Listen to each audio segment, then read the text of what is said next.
hotspot, maybe just for this meeting that you turn it off until a wave comes back in, because just to conserve your internet bandwidth issues. Turning off your video, maybe that's. Yeah, my camera. Yeah, I think I may. That's probably not a bad idea. Yeah, yeah, I'll do that. There you go. That's better. Yeah. Okay, maybe that'll help. Thank you. At least now you're not frozen. Thank you. So we'll go ahead and call to order a regularly scheduled board meeting for Thursday, September 24th, 2020 to order. We'll start off with roll call. Vice President Pizzati. Here.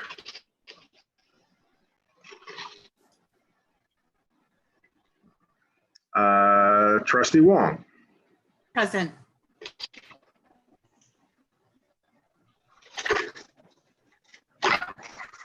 Looks like Clerk Kirby Gonzalez is also here.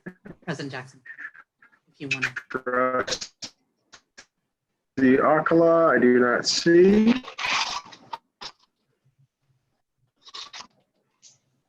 And Clerk Kirby. Oh, Okay, perfect. I am I'm here. about to call her right now.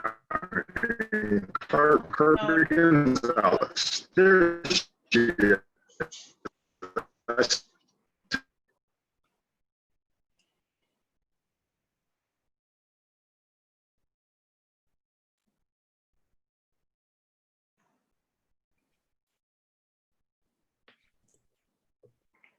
Vice President Pizzati. Yeah.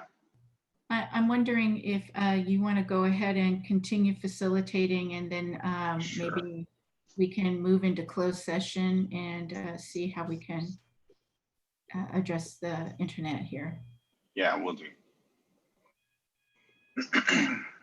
Okay. So, President Jackson just actually said that he was just saying that before he got cut off there. So with everybody here, with the exception of Trustee Alcala, we'll go into closed session. Items to be discussed in closed session. E1, Government Code Section 54957, Public Employee Discipline Dismissal Release. E2, Government Code Section 54956.9 D2, pending or potential litigation. And with that, we shall move into closed session.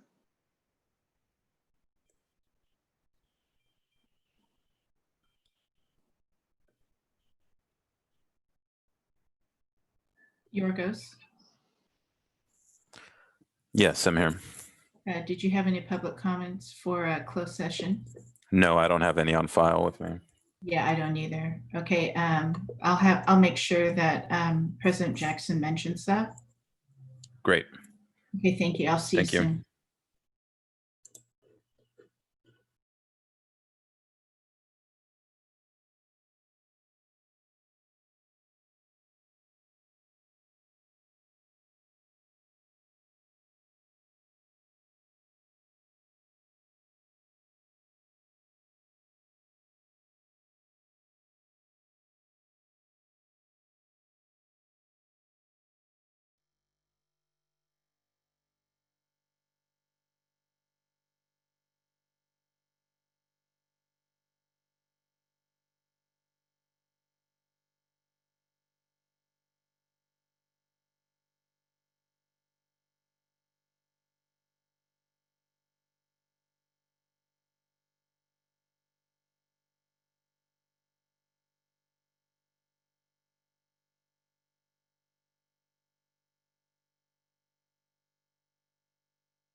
Hi, Danny. If you can hear me, you have access to your microphone, so please unmute your mic, and I'm happy to take your public comment request. Hey, Yorgos, can you hear me? Yes, I can hear you. Yeah, I just want to speak on general public comments for right now. Okay, I'll put you down. And so I just use my mute button then and unmute me? Correct. I'll leave the microphone access on for you. Okay, So all thank you have you. to do is unmute yourself. Perfect, thank you. You're welcome.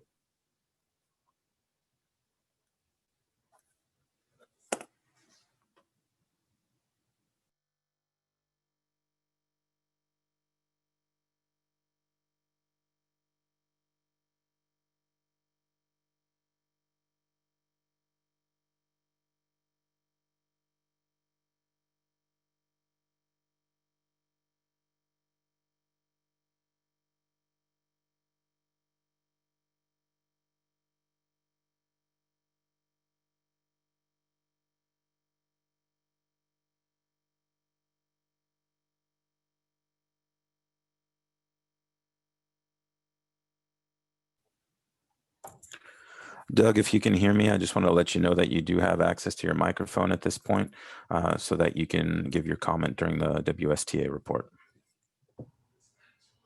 Thank you, Yorgos. You're welcome.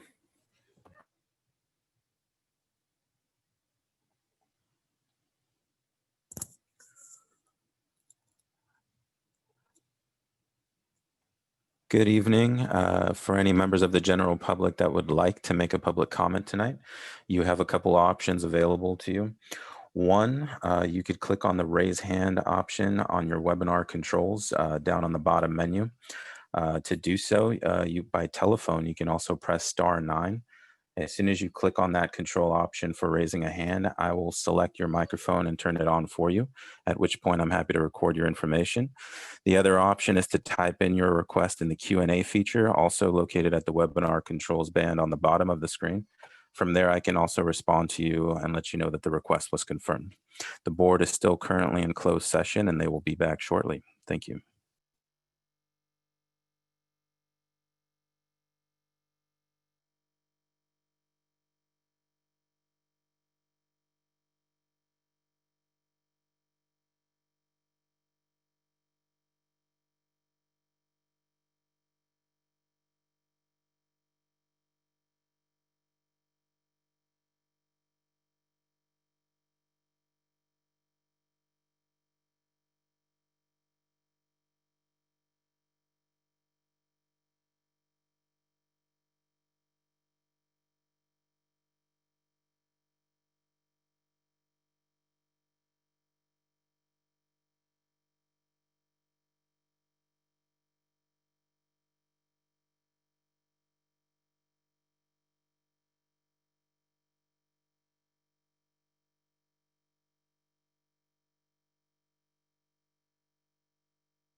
Tiffany McFadden, if you can hear me, your microphone is available to you. I just wanted to let you know that I did receive your request for the 3 public comments, and I have you on the list. Okay, and I also wanted to let you know, I received a message from somebody who isn't on the Zoom. They've only called in, and they said that they're not hearing anything. So I don't know if with Wave and everything being down today, I don't know if that impacted the phone side of it or not. But I just wanted to let you know. It should not. My suspicion is that because we're in closed session and no one's actually speaking right now, that's probably the silence that they're hearing. I would check with them and ask them if they're hearing our conversation right now at this moment. Okay, if they are, good, and if not, I'll send a message in the Q&A and let you know. Yeah, that'd be great. Thank you. You're welcome.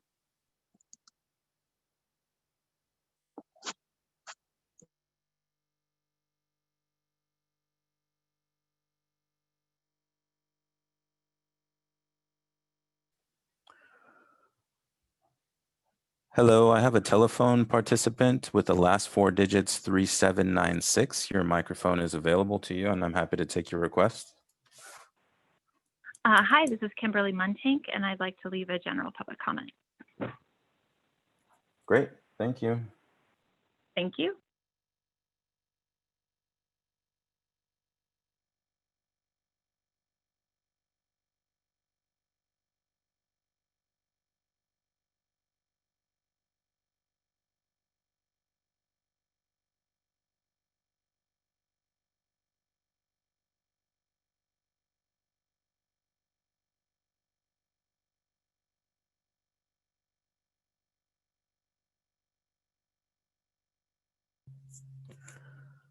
Telephone participant ending in 8684. Your microphone is available, and I'm happy to take your request. Here goes. It's Daniel. I'm just letting you know I'm here. Perfect. Thanks, Daniel. Okay. Thank you.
Colin Malik, your microphone is turned on. I'm happy to take your request.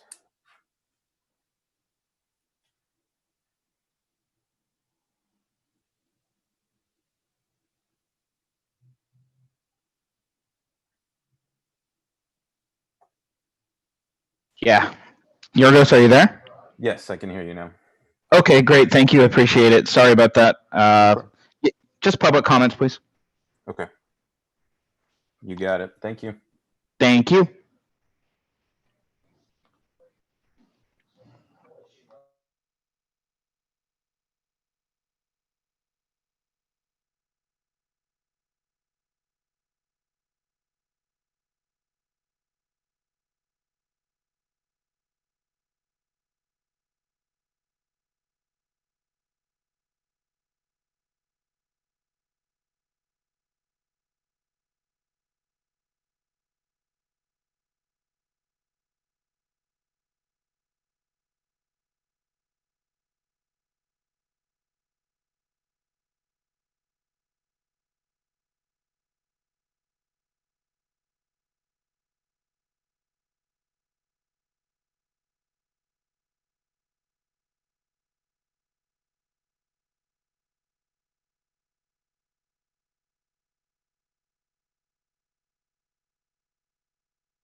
All right, good sir, you're on.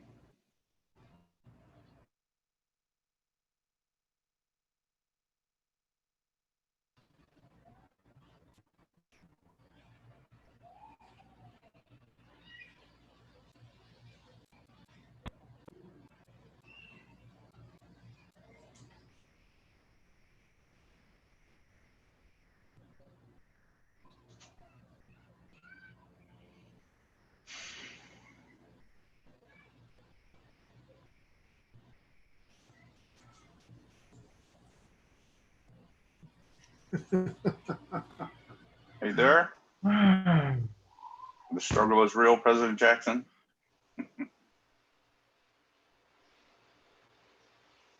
I got There nothing. he is. You're in. Okay. Is trustee I'll call in yet?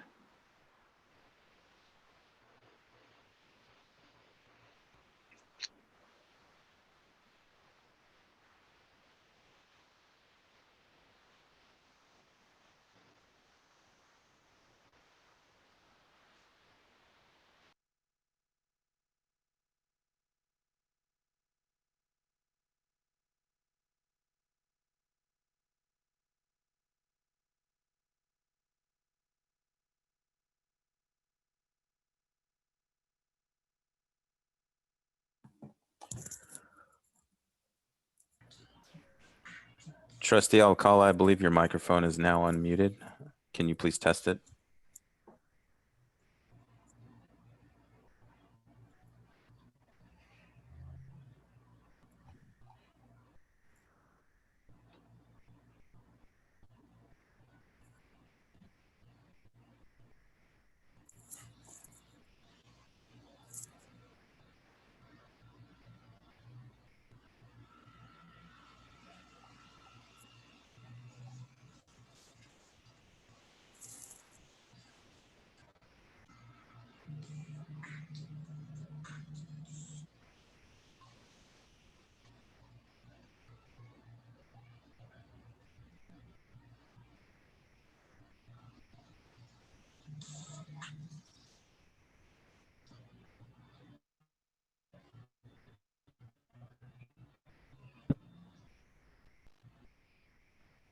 President Jackson, can you hear me?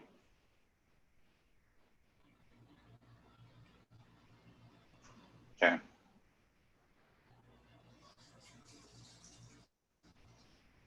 Yorgos. Okay, I'm good now. Oh, there she Okay, is. there's- Thank you. Great. Okay. Thank you.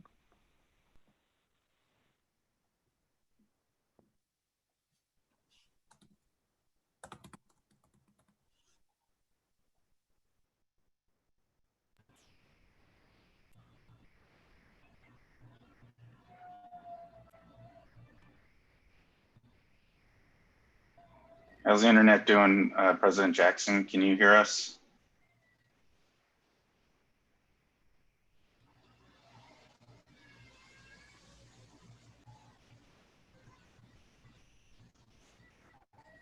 Hmm. Okay. Ah, there you are. You can hear me? Yeah, I got you now. Okay, good, because it just told me I was muted. Ah, Now you are muted. now you are muted. Yeah. Because I'm getting feedback in my ear. I hear somebody, and I don't know if it's you or everybody else. Everybody else looks muted. Okay, it must be me. Yeah. But for some reason, I'm hearing my own voice in my ear. Ever reconvene yet? Sorry. No, we have not. I was waiting for you. Okay. All right, thank you. All right, we will having the same issues as I am. We have enough for a quorum, so we'll go ahead and get started. I'm here, and I had already. Oh, there you are. No, I had already unmuted, so I don't know what happened. Okay, thank you. Okay, awesome. Thank you, Norma. All right. Announcement of action taken in closed session. God, this is so strange. E1, Government Code, Section 54957, Public Employee Discipline Dismissal Release, Information Received. E2, Government Code 549, size 56.9 D2, pending or potential litigation, information received. Okay. Do we have any change? We lost you, President Jackson. There you go. Any changes or amendments to tonight's agenda? If not, do I have a motion to approve tonight's agenda? Motion to approve. Second. Okay. I'll Okay, second. motion made by Vice President Pizzotti, seconded by Clerk Kirby Gonzalez. Roll call vote. So obviously, let's go with Trustee Akala, Aye. Trustee Wong, Aye. Clerk Kirby Gonzalez, Aye. Vice President Pizzotti. Aye. I too vote aye. Tonight's agenda is approved. J, Association Reports. J1, WSTA Report. Hello, Superintendent Luna, President Jackson, trustees, good evening. Let me start off by saying that over the past 2 weeks, we've enjoyed terrific communication between district leadership and WSTA. Last week, the superintendent and I were able to meet virtually. We had a great discussion regarding strategies to improve cooperation between Washington Unified School District and the West Sacramento Teachers Association. Much of our conversation focused around addressing learning loss and finding means of support for students and teachers who may need some extra support during this time of crisis. In addition, we'll be scheduling recurring meetings with educational services to help address some of these issues. This week, WSTA and Ed Services were able to meet to begin the process of establishing regular communication. We are working on finding ways to address learning loss by evaluating and modifying existing resources. In addition, we'll be determining opportunities to find additional support for students most impacted by current circumstances. As WSTA and WUSD work to improve our communications with each other, we should remember that our most important messaging is with our community members and employees. There have been a lot of misconceptions lately in regards to the possible rollout of in-person and group instruction. It appears that communications have been misunderstood, and then those misunderstandings have spread throughout our community. I hope WUSD can work to make sure information shared at administrative meetings is clear, and so it can be accurately and effectively delivered to our employees and to our community members. WSTA is hearing many individuals with diverging understanding about immediate plans for live instructions. While we know this to be untrue, as such, plans would be subject to bargaining. Many members of the community and educators have been under significant anxiety because of false narratives. Tonight, I want to take the opportunity to clarify some comments I made at the last board meeting.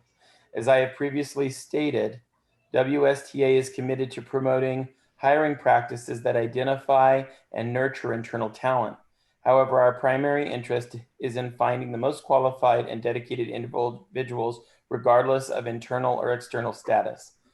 My comments expressing this position at our last board meeting happened to occur on the same evening that some unfair and ill-advised statements were made during public comment. Some of those remarks were unjustifiably critical of a district employee and district management's choices in regards to staffing. The fact that these comments were made on the same evening as that the WSTA was addressing general input on hiring was unfortunate, and I want to be clear that I in no way was referring to the character or integrity of our HR department or any district personnel. I would hope that individuals delivering public comments would consider the impact of their words when speaking in a public setting in the future. On a more upbeat note, WSTA is currently working to coordinate with the city and local PTO and PTA organizations to organize a Halloween parade for students. We are currently working with the Bridgeway Island PTO to plan for an event in that school zone. We are actively looking to get other schools and neighborhoods involved. It is important that these parades be organized locally so that we can make sure parade routes are reasonable and not too long. If any school sites, PTOs, and or community members that are listening are interested in getting involved, please contact me. This will be a safe opportunity for kids to celebrate fall festivities. Finally, I would like to invite WUSD School Board to adopt a resolution of support for Proposition 15. This ballot measure would increase funding to public schools in California, as well as providing more funding for infrastructure and other important life-saving public agencies. Prop 15 closes loopholes that corporations have used to avoid paying their fair share of property taxes for years. These workarounds have been taken advantage of at the expense of California school children and other important public agencies and programs. The passage of Prop 15 will help right the ship. It will also guarantee an increase to WUSD's budget of over $1.5 million recurring every single school year. Sorry, $5.1 million recurring over every single school year. Please consider passing a resolution of support for Proposition 15. Our students deserve to come first before corporate profits. I want to close tonight by saying thank you to the school board for your undeniable dedication to our students, staff, and our community at large. We don't always agree on everything, but we certainly share the belief that our students deserve the best possible education, regardless of the challenging nature of the times we are currently enduring. Thank you. All right, thank you. J2, CSEA report. Good evening, Superintendent Luna, Board of Trustees. I would like to start off with thanking the Benefit Committee. I would like to thank Ms. Gonzalez and her team in HR, Kylie and her team in Business Services, and my team with CSEA, and also WSTA, Doug and his team. I know these meetings are long and there's a lot of moving parts to coordinate them, so I'd like to thank all the parties involved. We currently are voting as we speak right now. We're currently voting, and I'll have the on our health benefits for classified, and I'll have the numbers for HR tomorrow. I would also like to thank again all my classified members who are working above and beyond their normal duties to support our students and teachers during this virtual learning. This would include secretaries, noon duties, campus aides, and food service. And I know there's more out there. My apologies if I have forgotten anyone. We will be having a we will be having a HR relations meeting next week to discuss a few topics, and one including the QR scanning. And I would like to thank again Ms. Gonzalez and her team for fitting us in. This wasn't a normal scheduled meeting, so, you know, parts had to move to fit us in, and I would like to thank them on that. And that's all I have for this evening. You guys have a good evening.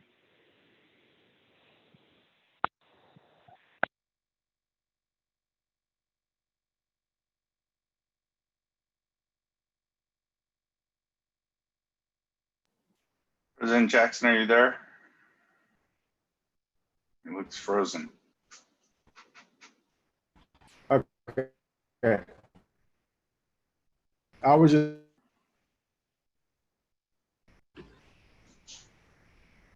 So. There you go. Okay. Yeah. So my audio is going through my phone and the computer somehow. So. All right. Okay. Public comments. Members of the public may address the board on topics that are under the jurisdiction of the board and are not on the agenda. Although the board by law may not take action at this meeting, the board may limit the total time for public input on any topic to 20 minutes, unless it chooses to waive the item limit for a particular item. The board respects the rights of members to speak to us regarding matters on the agenda and other matters within the jurisdiction of the board. However, it is important for members of the public to recognize that comments regarding students other than the speaker's own children made during a public board meeting may be legally actionable as a violation of student privacy. Public comments consisting of individual charges, complaints, derogatory remarks about any district employee are requested to be submitted in writing to the administrator in accordance with the district's complaint procedure. Furthermore, it is important for the public to understand that negative or derogatory comments made during comments made against district employees or others, even those made in a public board meeting, may be actionable civil defamation. I understand we have a couple of public comments tonight. Correct, President Jackson. Our first general public comment is from Danny Langford. Danny, if you're available, your microphone is ready to go. Thank you. Good evening. Can you guys hear me? Hello? Yes, we can hear you. Okay, fabulous. I found some of your comments about moving the superintendent and board comments to the top of the meeting bothersome, especially when some of you said you wanted to do it so you can set the record straight while a majority of the people are still in the meeting after some of us spoke during public comments. Whether you like what is said or not, that's our right. Furthermore, I'm bothered that several of you and the superintendent find it necessary to make swipes those of us you don't like, and you don't like the comments that we make during your board comments and superintendent comments. Might I remind you, we are not public servants, you are. While I'm aware you like to discredit many things I say, I assure you when I speak on something, I've done my homework and can back up everything I say. It is not your job to use your time for those things. It's supposed to be for the superintendent to update the board on things going on in the district and for the board to do the same within your jurisdiction. Since the last meeting, you were also allowed to direct staff to answer our questions or get back with us without discussion, but you don't do that, and that causes so much dissension between so many people. You could cut it off without it even happening to begin with people getting upset. And that is per the Brown Act. That's all I have. Thank you. Our next general public comment request is from Tiffany McFadden. Tiffany, if you're available, your microphone is ready. Hello, I would like to thank, excuse me, the board, the trustees, and the superintendent for allowing me to speak this evening. I am coming to you because I recently partnered with a group here in West Sacramento called Compassionate West Sacramento. They are making a movement to ask the city to resolve to make West Sacramento a compassionate city. This is something that I think lines up with a lot of the board values. I wasn't sure if the board members had heard about this or knew anything about it. So I just wanted to share a little bit of information to see if you might be interested in having a presentation from this group. What they're trying to do is celebrate and reaffirm West Sacramento's commitment to creating and sustaining a robust social and economical environment that benefits all residents, irrespective of ethnic identity, gender identity, age, ability, or income. The resolution further encourages collaboration among city government, nonprofit organizations, faith-based organizations, the private sector, and the public to continue making West Sacramento a great place to live, work, and play. The resolution for Compassionate West Sacramento will formalize its commitment to build caring communities, encourage positive appreciation of diversity, and cultivate an informed empathy for others. They are currently scheduled to take this before the city council at the city council meeting. We believe it's going to be toward the end of October. This was just something that I thought was, I just think it's really awesome. Several counties and cities throughout California have already taken up a charter to become a compassionate city. And I think this is something that would be an amazing opportunity for West Sacramento. And I think it's something that the school board may want additional information on. So I believe all of you have my contact information. If you are interested in a presentation, I would be happy to connect you with the appropriate people and get that set up. And if there's anybody on the school board or in the public that is listening and is just interested in being a partner on an individual level, please feel free to reach out to me. Thank you and have a wonderful evening. Our next general public comment is from Kimberly Munhank. Kimberly, if you're available, your microphone is ready. Good evening, President Jackson, Superintendent Luna, and board members. I feel I need to follow up on my public comment at the last meeting after recent events in my professional life. When I offer public comment, please understand that it's always my personal opinion that's being shared as a parent of a child in the district who's also invested in the success of this district as a public education institution. I've devoted the past 18 years of my life to a career in educational equity as a teacher, researcher, and education public policy analyst. I would hope that the district and board keep this in mind when I offer future public comment as an invested parent, resident, and public education advocate. With that said, I also want to commend the staff at Bridgeway Island for providing a social space for students to interact with each other during the lunch hour in the past weeks, and my daughter looks forward to participating in them. Thank you. Our final request for public comment, general public comment, is from Colin Malik. Colin, the microphone is yours.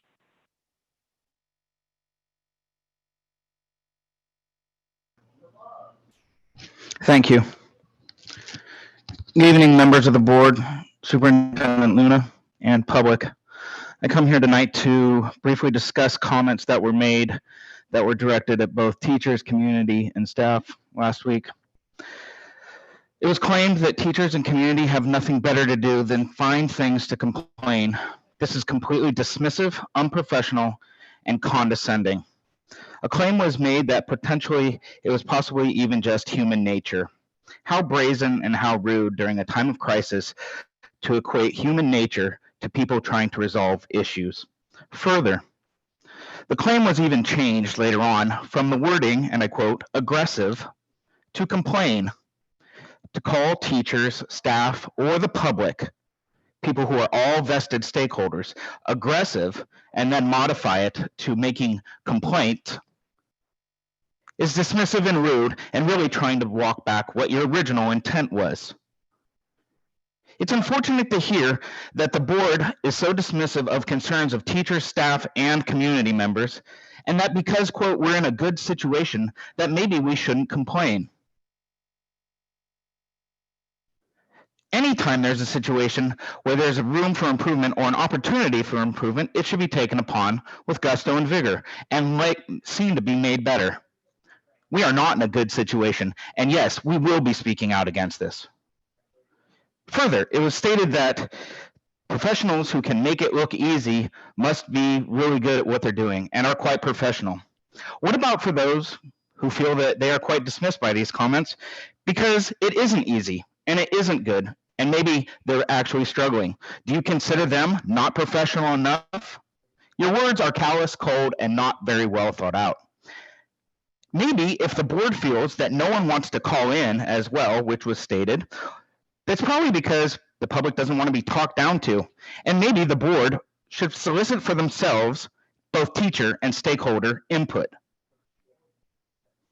Planning time and issues at the K-8 level should be taken from a teacher perspective because we are the ones who are dealing with students every single day. Remember who you are entrusted to: students, parents, and the teachers that connect them. We are in the trenches on the daily basis with them. You serve at the pleasure of the stakeholders, and you must answer to them. The district office serves at your pleasure, not the other way around. Please keep this in mind as we go forward. I yield back the remainder of my time.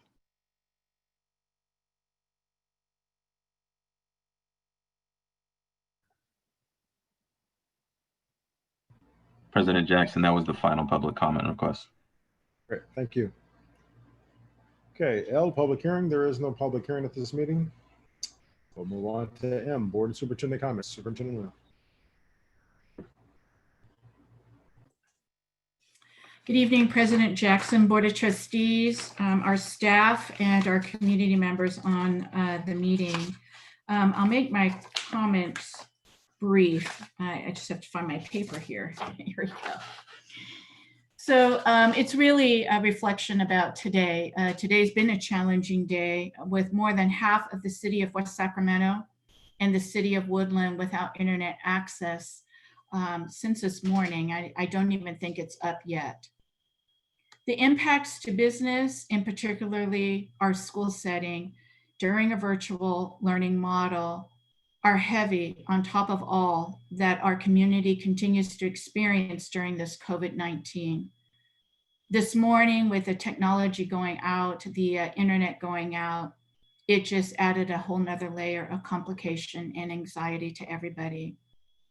So to our parents, to our administration, to our teachers and all classified and support staff, you have my sincerest gratitude and appreciation for your flexibility and your adaptability during a day like today. And my sincerest thanks to our kids, to our students who are trying to engage during this virtual time in a different school environment, even through all of these complications. They're also experiencing the longing to be with their friends, to see their teachers, to see their staff, to see their administration.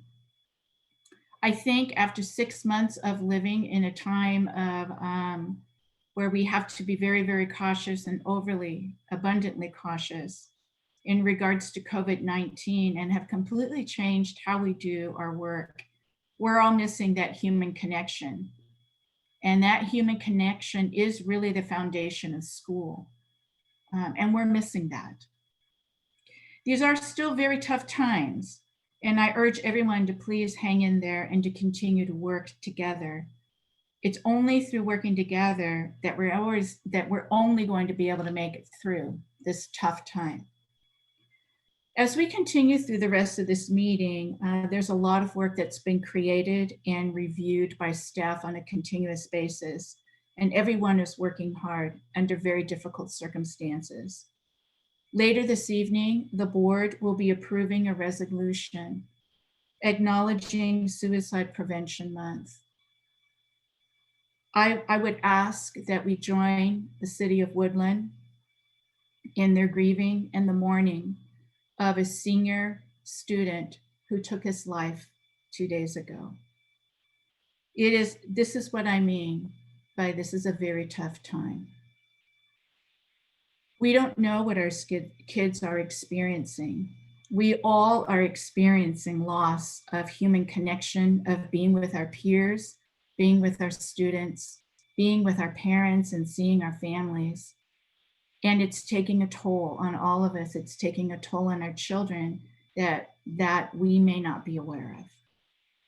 So I urge the board to approve the resolution in regards to the focus of the month of September, but ongoing focus of suicide prevention, especially during a very, very difficult time as this in COVID-19. Our hearts and prayers go out to DJ Harder's family. Thank you.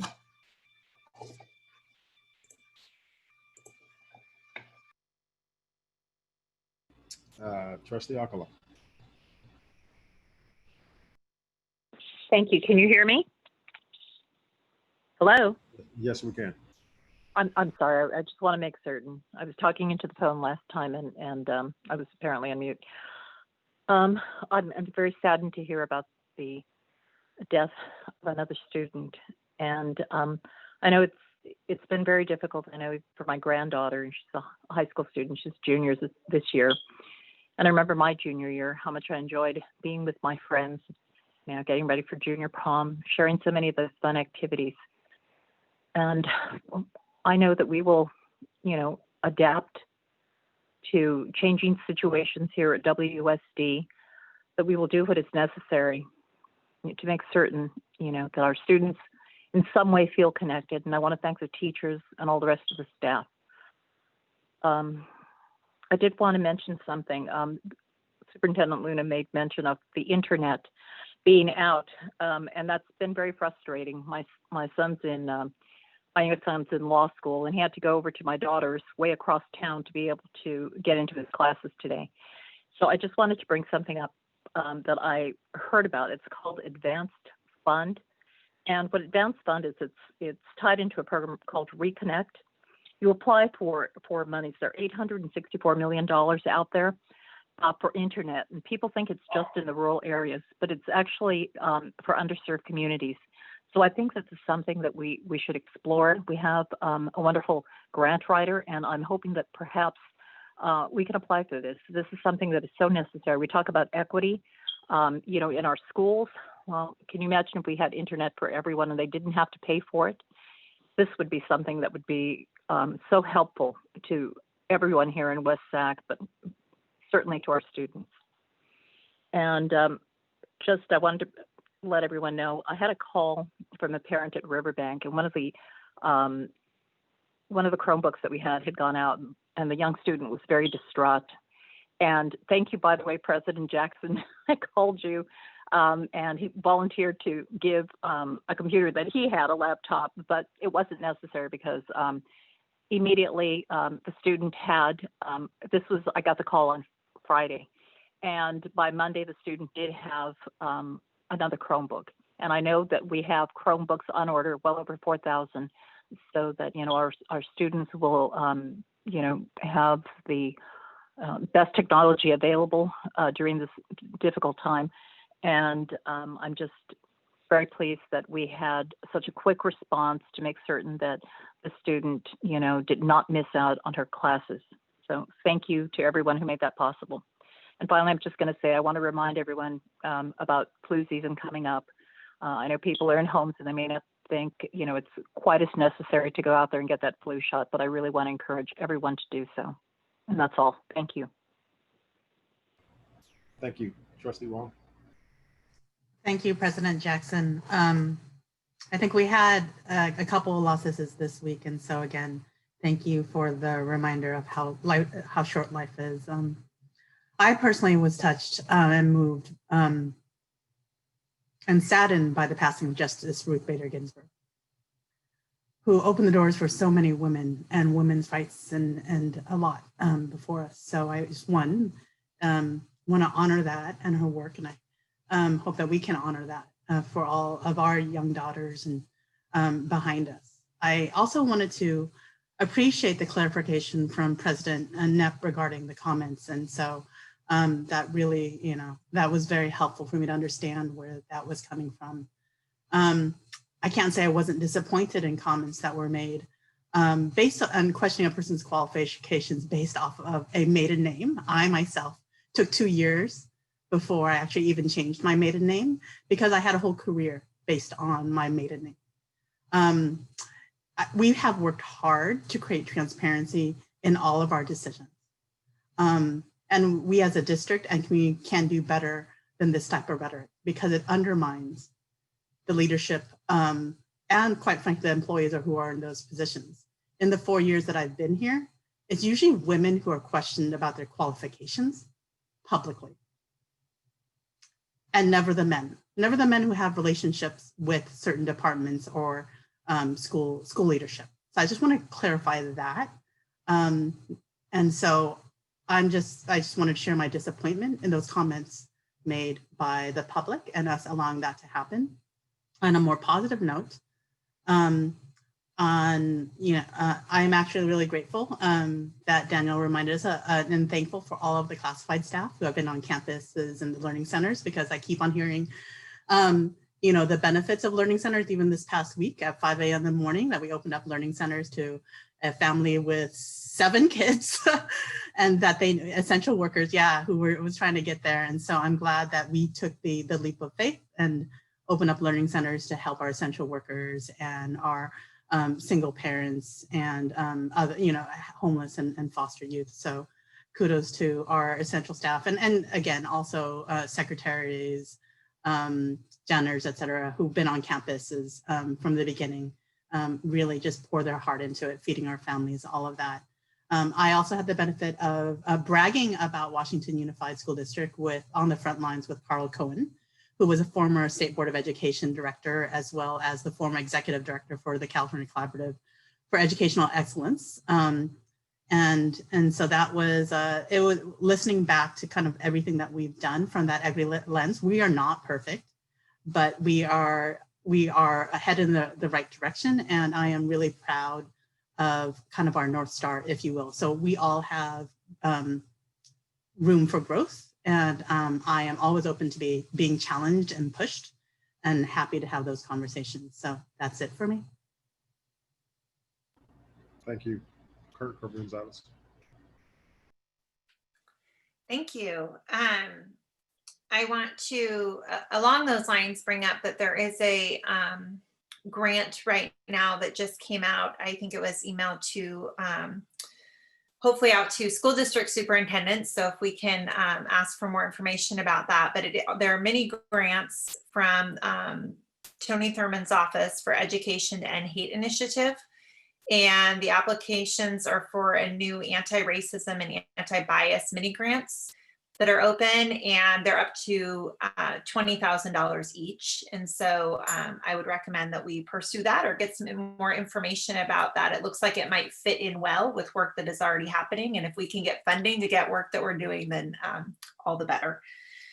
We have our next week, President Jackson and I have our 2x2 meeting with the county, where mental health is at the forefront of those conversations. And so looking forward to those discussions and reporting back with an update of partnerships and what we are doing to support our students, our families, our staff.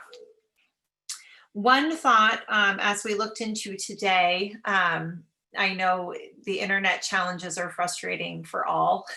And a big shout out to some of the families that hopped right on when teachers got knocked off who were working at our school sites and no longer could be in the virtual meeting, and parents were helping and supporting kids. And so just a reminder again, if we can look at ways that we can utilize parents in a virtual format as well, who are cleared, who might be able to work with a group on one Zoom breakout session, I think that that is something to pursue. We have an incredible village of families in this district.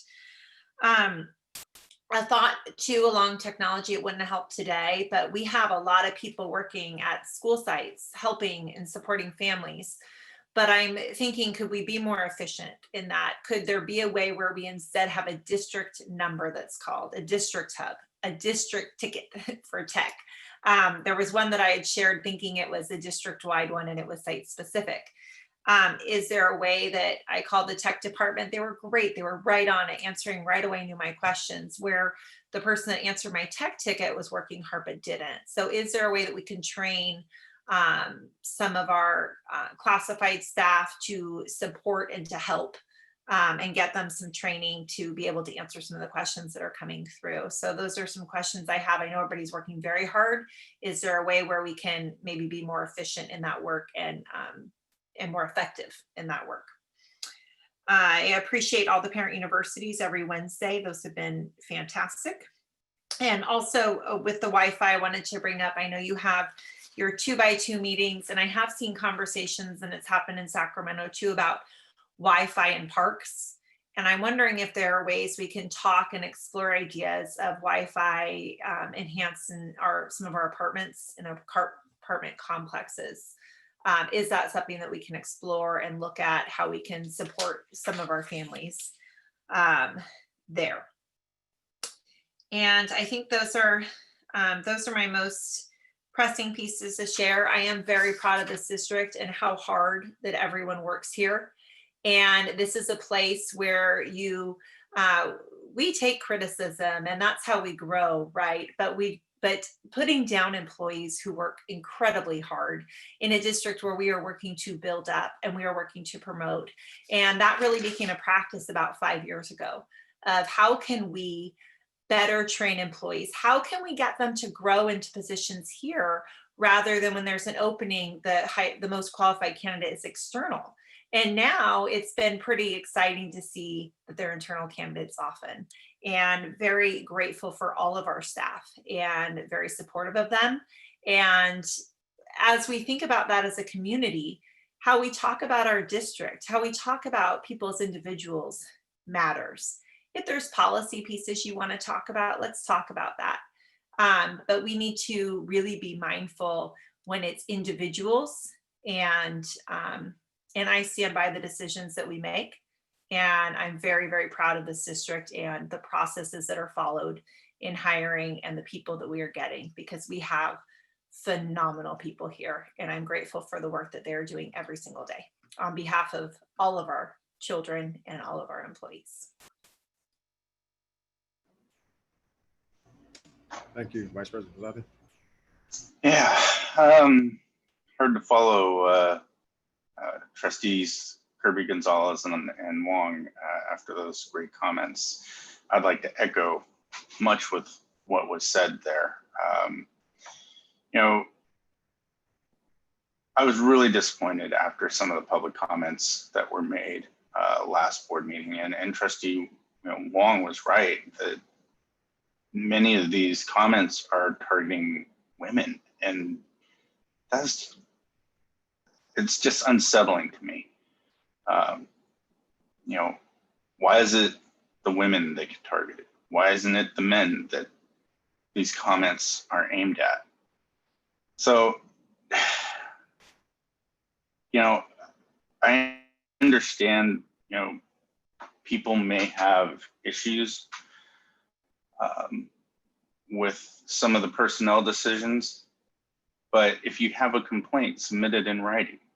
You know, this is not the forum for that. You know, when talking about a maiden name, my wife still and will never take my name. She is always going to be Jennifer Perez, but that's who she is, and that's who she's going to be. So I think that was really kind of a cold and callous comments that were said last board meeting. And I hope that we can rise above that as we move forward. I would like to say that, you know, this was a very trying week, you know, on so many fronts. We do need to honor the passing of the notorious RBG. She is and was a powerhouse on promoting the rights of women. And I can't even fathom her, you know, her being gone and not on the bench. But it's something that, you know, many women and little girls will look up to in our history books, and they'll see the impact she's had and the changes that have been made throughout our country because of her. So I think, you know, just taking a second to honor Ruth Bader Ginsburg. And then I just want to make a quick closing comment of, well, I'll say some thank yous, but today really kind of made me think about some words that President Knapp said right around the start of school, that we all need to give each other some grace. You know, internet issues, technology issues, you know, they cause anxiety amongst ourselves. They cause anxiety amongst our kids and our students, and it's something we have to take a step back when you get really frustrated and just take a breath and breathe. But now that I've said that, I gotta say thank you so much to our tech department for, you know, really struggling through all of these outages, getting us quick updates on what's going on, why it's going on, and if and when it's going to be back online. You know, that's, you know, amen to the tech team. And to the teachers that had to, you know, kind of struggle through it and adjust on the fly. That's hard to do, you know, when you don't know what's happening, right? So I think that you know, today just kind of shows us that there are things that are outside of our control that really, you know, they really kind of leave us feeling helpless. And we do need to take a breath and just relax and allow for some grace. That's all I've got. All right, thank you for that. I'm going to have to make mine fairly brief because of the echo that I'm getting in my ear, and it's very annoying. Hear my own voice in my own ear. However, with that, I will say this is that I know we're coming up to the end of the first grading period in the district fairly quickly. And I think it's probably a good time for us to start to reevaluating and reassessing kind of the things that we're doing. I see my daughter's teachers working extremely hard every single day. And I see the kids working hard every single day. And not just mine, but everyone's kids. And not just my daughter's teacher, but all the teachers and all the staff in our district. And from the numerous emails that I've received from parents and from teachers and other families, I'm worried about how much longer we can continue to go at the pace that we're currently going. I think that if we continue along this path where we're really trying to replicate the school day as much as possible online, I fear that we're going to start losing students, and especially we're going to start losing teachers. I'm concerned. I'm really concerned about that because I don't see it's a lot. Because I know for a fact that there's numerous teachers out there that are working 12, 13 hours a day just to try and get their days ready for the next day and preparations so they can ensure that our kids are getting the type of education that we are all wanting. And it makes me wonder if there's not a better way that we can be doing that. And I think it's time that we start having those conversations with our teachers to ask them, hey, what are we doing that's working? What are we doing that's not working? Because it's probably time to make some adjustments and make some pivots for the best of everyone. And I want to thank Trustee Akala for the phone call about the student who had the issue with the Chromebooks, because that actually set off a chain of events in conversations that I had with several people over the last week. And it's concerning to me because I think, just a second, B. She can join the meeting. You want to say hi to Jackie? Okay, because it's concerning because I know we have the Chromebooks on order, and I know a lot of the Chromebooks that we have are on their last legs, and they're not going to get any better. I wonder if it might not be more prudent to make sure that we're having enough computers on hand for our students that may need a replacement as the old ones are starting to go out. That maybe we go and buy 50 or 100 computers at Best Buy or Costco or something, just so we have some on hand that we can hand out as we start losing the ones that are going out. And so we don't have to worry about principals trying to scramble and shuffling the deck chairs on the Titanic and try and figure out how we're going to make our computers last through the rest of the school year or at least until the new ones come in. So that's my concern. Those are my two concerns for this week. And this is so annoying. So I'm just going to shut up. But if we can possibly explore that of ways where we can maybe get some additional, so there's not a question from any students that if their computer goes out and they don't have the ability to replace it themselves, that we have the resources available for them so we can make sure that they have something that they can use when school resumes on Monday or Tuesday or whenever the day is that their computer happens to go out. Okay. Okay. All right. Well, let's move on. Information and discussion items. Hashtag school board parenting. Cohorts of in-person instruction. Yeah, thank you, President Jackson and Board of Trustees. We're going to pull up a presentation here as we begin to talk about the next phase of reopening for small cohorts of in-person instruction. So we have been on a journey, and our journey, as you recall, there was this roadmap, and in that roadmap, there were many turns and Yeah, that'd be twists. great. Thank you. And in those twists and turns, that meant So that funny. depending on the conditions of public health, Always sit in the dark. community, how everything's going. You know what? I'm going to ask, I think, is it Yorgos that needs to mute? I believe so. Okay.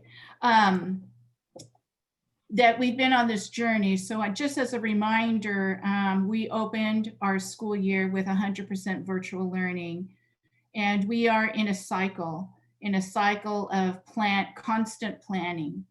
We are in a cycle of assessing. We have finished 4 weeks of school, and the assessment of how is everything going and what do we need.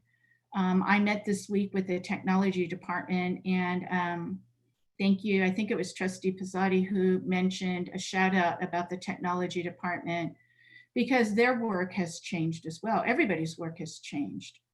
And hearing it directly from the technology department of all of, not just the devices, that's not their work only, it's the whole back end of the infrastructure and the programming and the preparing of the programming so that teachers can use the programs. And it's pretty amazing what they handle in an overnight turnover. So we are in a constant cycle to plan, assess, and refine our work. And that's what's making everybody so tired and exhausted, because it's a constant motion in our cycle. In addition of starting virtual learning across the district, we opened learning centers. We opened learning centers to address the equity concerns, knowing that not all students will do well in a virtual setting, or don't have the conditions at home to have a learning environment that's conducive for them. I've had teachers share that there are conversations going on while their student is in class, in session, and is such a distraction. So there are different environments happening for all of our students. This also is a cycle of monitoring and assessing and refining our practices. We also have daycare that has been in place since June, when school technically officially closed for the 1920 school year. Daycare providers opened up day camps so that essential workers could go back to work, and we would be able to take care of children in West Sacramento. Those daycare providers are still providing services at all of our campuses for a pay-for-fee service, in addition to the structure of our own learning centers. We are walking into the next part of our journey, which is in-person assessments. And this is new. This is in direction and guidance to address the needs of our most needy students. While school closed in March, the state and federal government had a lot of discussions about whether or not to continue the level of compliance and accountability for all school districts during a very tumultuous time. We were given guidance to be able to be a little bit more flexible about some of those accountability measures. But make no mistake, those accountability and compliance measures are in full force on the first day of this school year. Assessments are critical, because without assessments, we don't know how to address the students' specific needs. This is the next part of which school districts are addressing how to best meet the needs of our most needy students. So in-person assessments, we are looking at the effects to bringing students in for their individualized assessment with either their psychologist or their therapist or their case manager. So we have departments working on that. We have purchased all PPE equipment and installed them in place for an assessment room at our schools so that we are ready to begin this as soon as all of our staff understand what this really means, because this is brand new.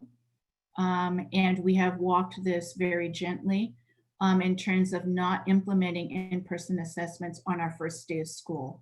But after 4 full days and our 4 full weeks, and we're in our 5th week, it's time to get our kids into meaningful and most accurate in-person assessments for IEPs. The next phase of the journey is what is being talked about across the state of California and individually by county. And it's about small cohorts of students for in-person instruction. So that's the portion that we're going to talk through this evening. So if we can go to the next slide.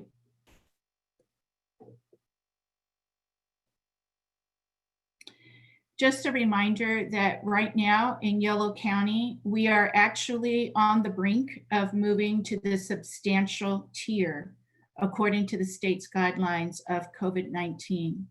We have been in widespread, which is the most intensive, where we were not able to control in our own community the positive tests that were occurring of COVID-19, and also the new cases that were continuous. It has slowed down, and I hear the community talking about that. We have been 1 week in the substantial tier, meaning that our numbers are slowing down, and now some businesses are preparing for indoor business and operations. We still have a few more days in order to be officially placed in the substantial tier. In the manner of it affecting school districts, being in the substantial tier, the guidelines for returning students for specific cohorts meeting the most needy and at-risk students are available for the substantial tier of COVID-19.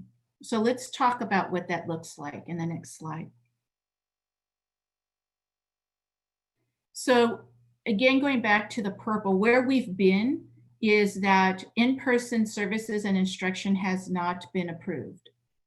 So the only things that have been approved in the widespread status has been what we've implemented, such as daycare and our learning centers. Now, even though individualized assessments were approved to be able to implement in the widespread status, pending all of the health and safety protocols in place, we have not walked that yet until now. There is also, in the widespread status, you have heard about school districts applying for waivers. In this waiver application process, it's a state guideline in which the public health officer actually will approve the application to open school for all children, kindergarten through grade 6. This waiver process is because of schools being able to socially distance and have all of their health and safety protocols in place and manage a reasonable amount of students. We have not applied for a waiver to open to all students. It would not be available. We have 7,500 students. The schools that have been approved to open are single schools, and they are all private and parochial schools. So that said, moving into the next status of substantial, which is where we assume we will be on Tuesday on the next slide. What happens for in-person instruction and in-person services is it allows small cohorts of students to come into class socially distanced with targeted support and instruction. So let's talk about what we're trying to prepare for. And just for clarity, it is not happening tomorrow. If there is anything that we have learned during this time of COVID-19, is that nothing should be immediate and tomorrow. Everybody has to understand what is going to happen in the next change and in the next phase in. And that's why we're working on this, starting with the board to have this information first. And from tonight, we will then start our next steps of talking with other stakeholder groups. So moving to the next slide here, let's start talking about what these cohorts of students look like. The definition of a cohort has to be no more than 16 human beings in one room, socially distanced. So the maximum amount of students is 14, with the ability to have 2 adults in supervision of the 14 students. The most important thing about the definition of a cohort is that there is not mixing of these 14 students with other students. In other words, the 14 students stay together for the rest of the time. During this time of virtual learning and hybrid learning, they stay together so that there is contact tracing and the ability to know who is with whom. In addition, I think for clarity, it's important to know that a cohort of students, 14 students, like our learning centers, they all don't have to be full-time students. So in other words, they could be part-time, where in the learning center, some kids come 2 days a week, some kids go 5 days a week, some 3, but no matter what, the same students are together in that one room. That's what the definition of a cohort is. In the next slide, we talk about why it's important to have cohorts of students and not commingle and not trade or not start integrating even adults into these cohorts, except those that are assigned. It's really for contact tracing and decreasing the possibility of exposure and transmission. On the next slide, there's another question that I think helps all of us in learning this is, who are these students to come back? The state guidelines are very clear that school districts are to prioritize students coming back.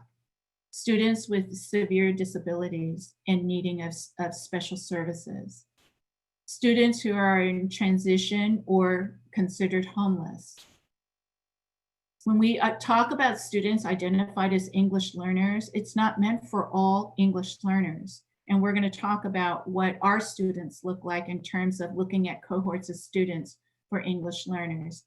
And then there's another area of needing specialized services, whether it is not necessarily an academic or cognitive service, it could be a counseling service, or another form of social emotional severity that the student is safer being at school.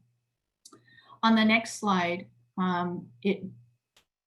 we have to look at schedules, which is probably the most complicated part of operations. The schedules for bringing small cohorts of students would not bring all 14 kids at one time. I would guide and recommend for our stakeholders and our staff to have conversations to avoid that, and to perhaps create and pilot what this hybrid model would look like maybe in the future, of having our students live in a hybrid blended learning model where the class sizes are even smaller. If a case manager has 14 students in their SDC class, I would encourage that we would create schedules to have 7 students with the teacher and 1 paraeducator and assign accordingly. But we're going to let the task force figure out those operational parts with the guidance of public health and our state. There are challenges as to whether there are enough certificated staff. There are enough staff to provide services of in-person instruction for cohorts of SDC students, our special day classes. There are not enough staff to serve special cohorts of English learners, because all of our teachers are teachers of English learners. all of our teachers have all of our students already in synchronous and asynchronous learning.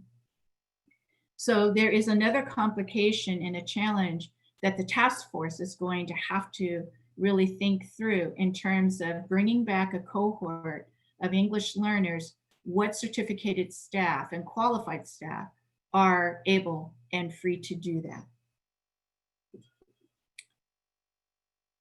So here's who we're talking about. In Washington Unified, as of September 15th, we have 216 students identified under this special small cohort of in-person instruction. 216 students in the entire district under these special individualized plans and services. These are students that range from preschool to our transition to adult learning program, which are 18 to 22-year-old students in our TALL program. We currently have 73 assessments in progress right now that our special services staff are working on. So that number could increase depending on the outcomes of the assessments. Here's what our schools look like in terms of possible cohorts. These are the classes that would qualify under these small cohorts of in-person instruction under special services. So as you can see, as an example, what I referred to before, at Bridgeway Island, there is a classroom with 14 students. My recommendation would be that we do not bring all 14 back at one time, and we create even smaller cohorts and divide the class into a smaller group so that we can really intensively address the needs of students and also experience in a very small scale what the hybrid blended learning model could look like. On the next slide, we see what I wanted to remind everybody is that this slide actually came from an update of the return to school over the summer, where we encourage and have given guidance that our special education staff is more focused on push-in services.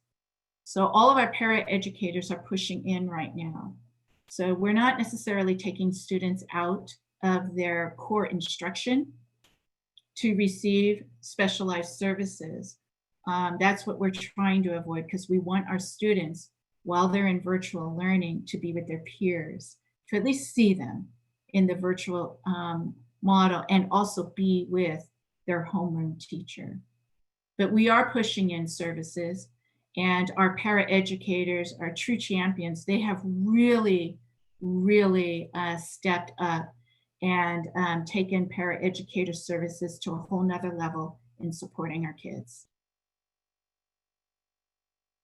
On the next slide, we see what our English learners look like. Now, this is not all of our English learners. To date, we have 1,226 identified English learners. But as you know, in the state, we have 3 levels or 3 tiers of proficiency in our English learners for language acquisition and English language arts proficiency. So when we look at the most intensive level, we call it the emerging level. These are students who are still acquiring the English language, or perhaps just moved here to the United States, or perhaps just moved to West Sacramento and have very limited English, either in the home or no English at home at all. And they themselves are speaking their primary language. This is what it looks like at all of our schools. So what we know is that the best English language development instruction is not necessarily only by grade, but it is to be crafted by the level of language acquisition needed for the students of those levels. So that's why we're looking at the emerging level. Now, 14% of all of our English learners are at the emergent level. So this is the area of which we would like to also take a look after we bring in our special day classes into our in-person instruction.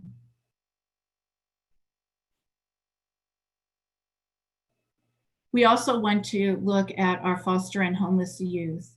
And here's what our schools look like. And this is very fluid because parents are still turning in their paperwork and they're still making some transitions during this virtual time. They're still making decisions for their families.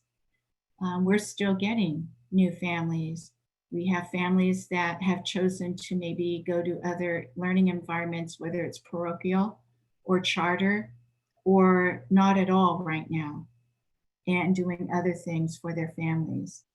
So this is a very fluid document in terms of every single day we intake students and update based on parent information and parent conferences and parent requests of the needs of our most needy families of homeless and foster youth.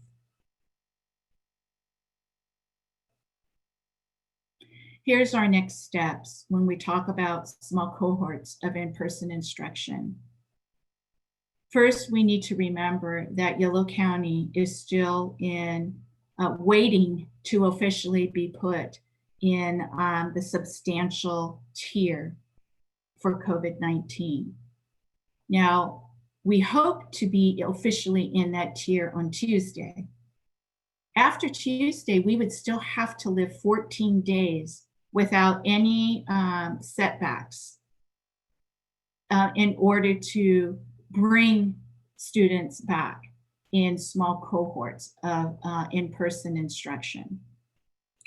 I think that we need to allow our task force and collaboration to have time to really talk this through and allow people to have their hands in these operations and also the programs on how we provide these services and make sure that everything is in place. I'm very confident in terms of the PPE, the safety and the health part of it because we have the plexiglass barriers already in place. We have masks on hand. We also have shields if our psychologists or service providers would prefer that in addition to their mask. We have lots of things in place in that. It's really about the operation of bringing children back in these small groups and also modifying and scaffolding our program to meet the needs in this transition. So before we bring it to the Board of Education to look at the drafted plan, we want to make sure that we have taken care of business before we bring it to the board. So we want to have our task force start engaging in this particular guideline. We also want to make sure, we heard that we are in labor relation meetings more frequently now, and this should be the topic of those labor relation conversations.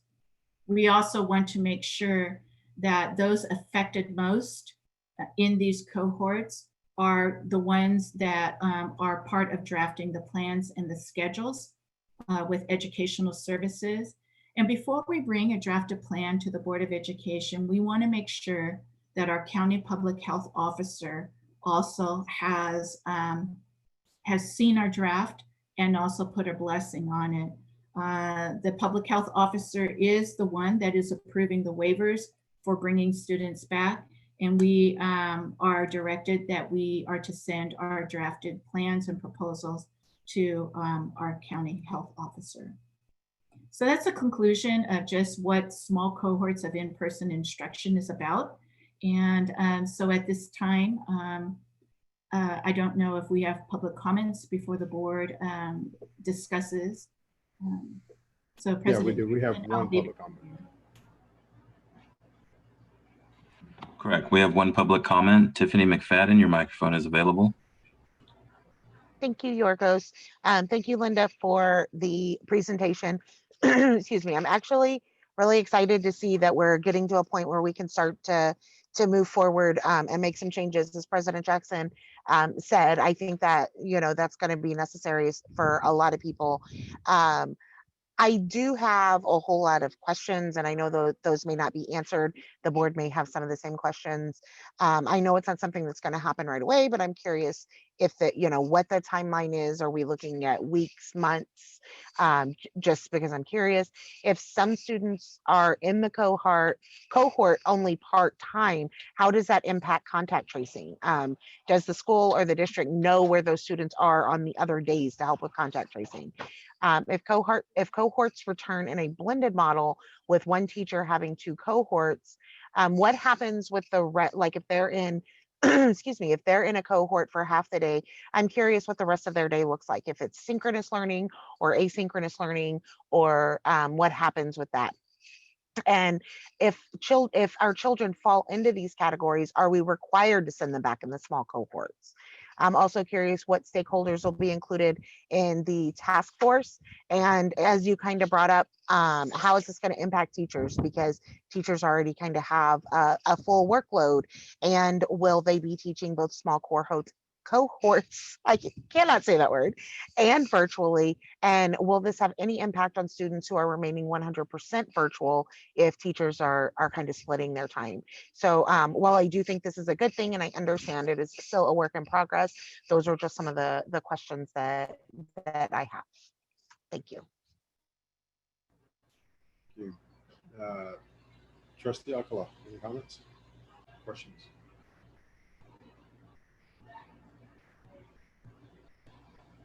I'm sorry, I had to unmute again.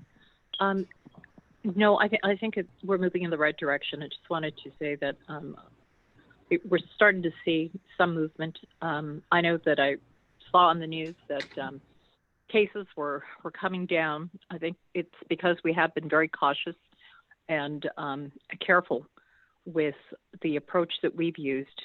So I would like that answered. Ms. McFadden had a question. I'm just wondering what kind of feedback we're getting from any of the teachers on bringing back these smaller cohorts. Have we received any feedback? So we are bringing it first to the board. I want to honor the board in that the board should receive information first. The Yolo County Office of Education has provided 2 weeks specifically of talking through the guidance for small cohort instruction. We just had those 2 weeks in a row. And now we're going to, I've kind of summarized it as short as possible. Those 2 meetings from the county office and the guidance from public health. And so by summarizing it to the board and allowing the board to know this information first and what the plans are, my hope is that you give any guidance or feedback moving forward so that we can start this process. So no, we have not asked yet because the board hasn't heard this information yet until this evening, and we don't want to overstep that. I always like to stay in that process if at all possible. We will be asking the teachers affected. We are talking about psychologists. We're talking about speech and language therapists. We're talking about special day class teachers.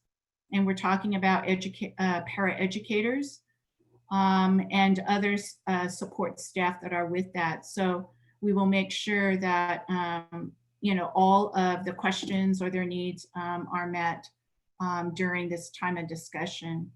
It's hard to give a timeline for this because every single day, we're all checking the numbers. We're all checking to see how well we're doing.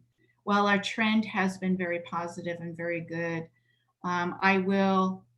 there is one lesson that I have learned even after 37 years in education, and that is when you're in unprecedented times like this, it is better to go slow in order to move fast later. And so what I mean by going slow is to walk cautiously instead of just inviting everybody in and bringing everybody back to school. And we also have not spoken to our parents. There are some parents who may not be comfortable bringing their students back into the classroom. So we have a lot of different groups to talk through And that's going to be our focus moving forward for at least the next month. I hope that helps. Yes, that's great. It's the only question I really had. Thank you. Thank you, Trustee Wall. Well, thank you for all the thought that you put into this, and I agree. It is it's better to plan in the event that things get better. I mean, I'm looking right on now online. Yesterday we were at right under 5. Today we are at less than 3. 3.77% positivity rate. So the positivity rate seems to go in the right direction. The cases reported went up, but the positive rate. I'm excited to get the new public health officer from Placer County. So hopefully she will inform us, kind of give us more clarity as to how to kind of go about this. Can you help clarify for me and the public, but when you say mild and moderate, what are we looking at? And is there a plan for kids who have 504s, for example, who may be better served in a classroom setting? Like who have, which is primarily ADHD, right? I know that Vice President Pizzotti has shared that about his own students. So just curious if that's included. Yeah, I think that if I recall one of the slides where it said other services, it could be counseling services, it could be social emotional, but it could be 504s also. That's kind of like a catch-all of a case by case. 504s certainly do fall under special services. It doesn't fall under special education, but they definitely have goals. They definitely have a team, a support team, and they definitely have modifications and accommodations to be made on their each individual plan. So I think that first, I think it's important to get the SDC classes in place, and 504 students would could possibly be another cohort. We would not want to put them in as a cohort with students that are under a different IEP. Or No, of course. They have the same entitlements, even though they're 505, not under the funding for 5. We have the same obligations and federal and state obligations to serve their needs. Absolutely. So irregardless of whether or not the funding follows.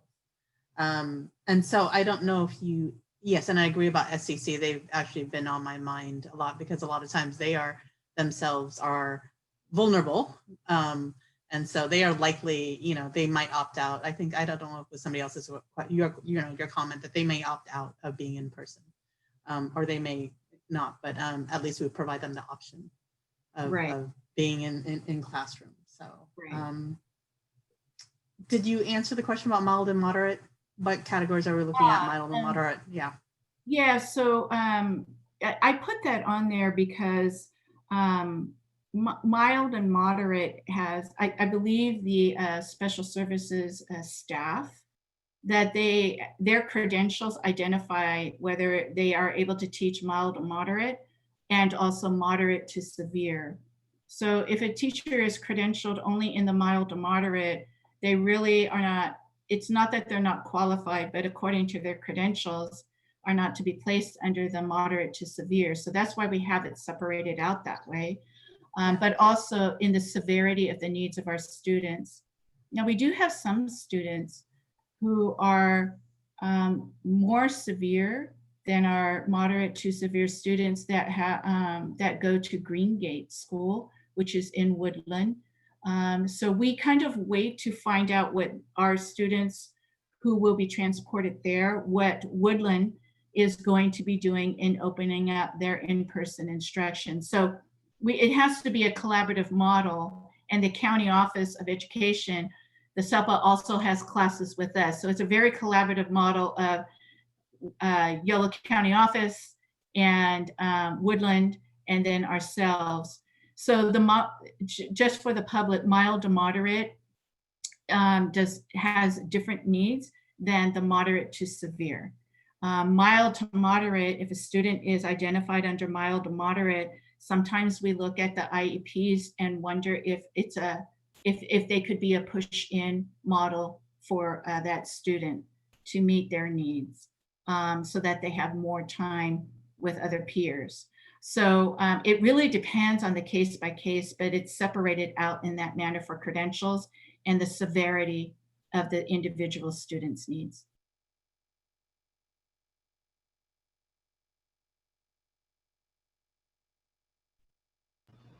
I'm done, President Jackson, if you want to. Thank you. You're there or not. Clerk Gonzalez. Thank you. Superintendent Luna, when are you thinking that the task force would begin meeting? Immediately.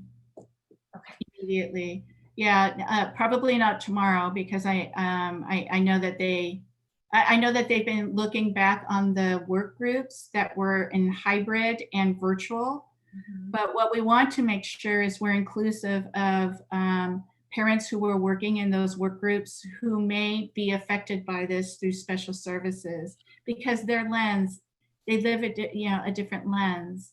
And we want to make sure that their input is heard and a part of the planning and the guidance that we need in that. So the task force will be, I don't have a date for that, but I know its services is working on that and making sure, because it's not the same per se as the work groups. This is very specialized for students with disabilities. So I need special services staff, such as a program specialist, such as a psychologist, a therapist in there. We need all of those different lenses in there that may not have all been during that summer work group task force time. So. And then I think about, as I'm glad it was brought up, because sometimes our most medically vulnerable students are the students that fall into these groups. And so as this task force meets, thinking about how do we meet the needs of those students if their teacher is in a classroom working in a hybrid, how can they be in two places at once, supporting students in the room, and what will that look like? And so that's an important piece for me to hear more from as the task force meets, and what that looks like and how we're supporting those students and ensuring that everybody, our staff, our students, are safe, and that we're not going to, of course, do this until we know it is with public health. But thinking about what the students are doing when they're not physically in the room, I think is heavy on my mind, because I've seen some proposals come from other places that seem very hard to meet the needs of a teacher. It really feels like a teacher is being in two places at once. So looking at that, and of course we, many of us have probably seen that Rockland opened on Monday. Today's Thursday, and they've already had a positive test case and need to close a cohort. And so I think it's very important, as you've said, to really look at the data as we move forward and let science, and I'm excited we have Dr. Sisson joining us to have her help guide that work. And it is frustrating as we watch schools open on waivers when we're in a widespread level. We know that we've been told we need to focus, and we want to focus because we believe in that, in our most vulnerable students. And then to see schools open that serve 0 students that fall into that category is very frustrating.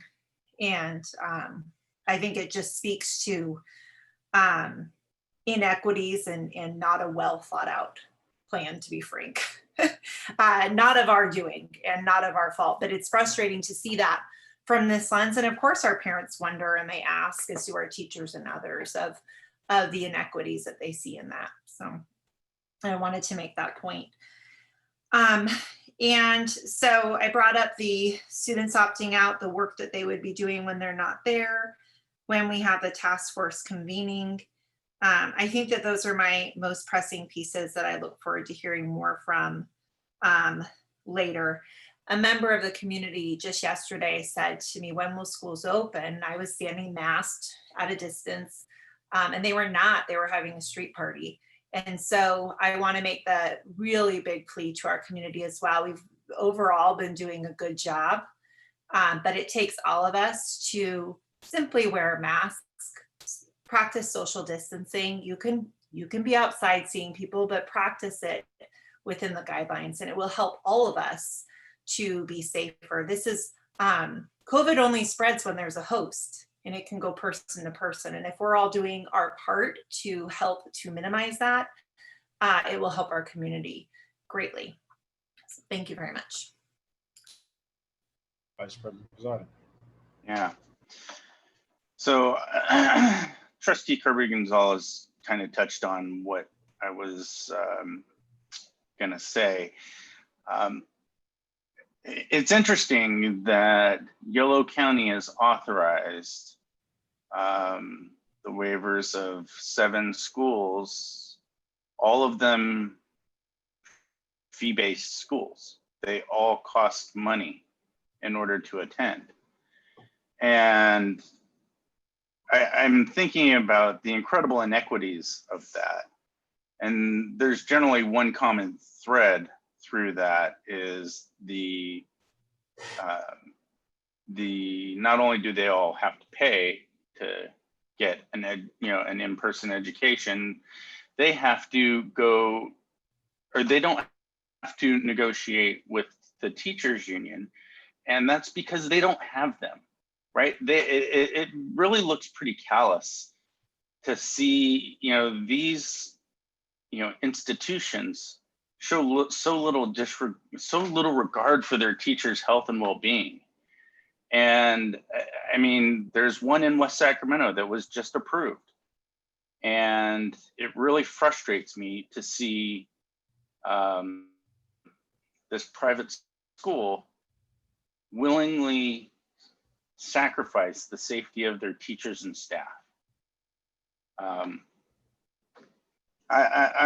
I'm really frustrated by this, and I guess I'm just standing on my soapbox now, and I can't stand seeing such a huge inequity in the way staff are treated, and while not under our jurisdiction to have any comment on whatsoever. As a community, those kids still play with our kids because they go and live in the same area. Those teachers very well may live and be in the same area as our teachers and our community. We're all a big family here in West Sacramento, and it's not safe for us to come back together and be in school for a large portion of us. But those that can afford it, yeah, go ahead. That's how I feel. And I think it's truly sad. I think it's sad. That's all. Okay, thank you for that. Oh boy, I'm gonna have to keep this short, but just because trying to use my phone as the hotspot for this is not working out too well. I just lost all my video. But nonetheless, so obviously in order for us to move forward, we still have to meet the requirements that are set forth by the county and the state, correct? Yeah, that is correct. And so now granted, we have not been given the clearance yet because of those parameters. And I'm sure you mentioned this earlier, but if you could just say it again for me, when are we going to start the negotiation process with our teachers unions and our other unions to move this forward? In all of the labor relation meetings, they should be discussing this. I know that Assistant Superintendent Gonzalez has been studying what these task force meetings from Yolo County Office of Education have been talking about. And she will be leading those conversations with both WSTA and CSEA, because it does impact all of our different positions in both of those units. Okay. That was my only question. Yeah. Thank you. Anything further for N1? Okay, then we'll move on to N2, Washington Unified School District, continuity and attendance plan, LCP. Superintendent. Yeah, so thank you, President Jackson and Board of Trustees. So this one particular item into for our learning continuity and attendance plan has been a work in progress, which actually is what it should be. It should not be doing a document for a board's approval and then not touching it until we have to touch it again for another approval. It should be a fluid document because everything is changing around us constantly. That said, the learning continuity and attendance plan has been revised to a third revision based on the comments received in the public hearing at the September 10th board meeting, and also from the board's comments and directions as you have reviewed different drafts and provided feedback. I think the easiest thing to do, because there's been so much that has been added to the document based on the comments and the feedback received, I think the easiest thing to do, if you'll note that it is not an action item, because I think the board needs time to review all of the different drafts that are fluid and being worked on. The easiest thing I think this evening would be to go through the specific changes that were made based on the September 10th board meeting into what this third draft now looks like. Now, I'm happy to kind of go through all of that, but just know that it is 5 pages of 1.5 spaces of bullets of what page we actually added language to, where we added more data, where we clarified language, where we took something out. So I will do as the board's pleasure here to walk through the changes. And I'm wondering, President Jackson, is that going to be okay with you? Yeah, it's fine with me. I think it's not bad. Okay, so this summary of changes was also loaded onto the agenda for public viewing and for the board as well. So I'll go ahead and walk through some of these revisions that have been made. So under the learning continuity and attendance plan here, there are different prompts and different categories of this actual document that the state is asking us to reply to based on what is Washington. This is the story of Washington Unified. As you see in general information, we have made changes to pages 2, 3, 4, in regards to just adding more detail to the impact to what distance learning has had on our families, on our staff, and to our organization. It's just some general background that we provided additional details to. The other area that was significant amount of language added was under stakeholder engagement, in which pages 4, 5, 6, 7 were, and 9, 8 and 9 and 10 were revised to add additional comments made from public comments and from the board, talking a little bit more in depth about the stakeholder meetings, all of the different work group committees that in regards to the school reopening.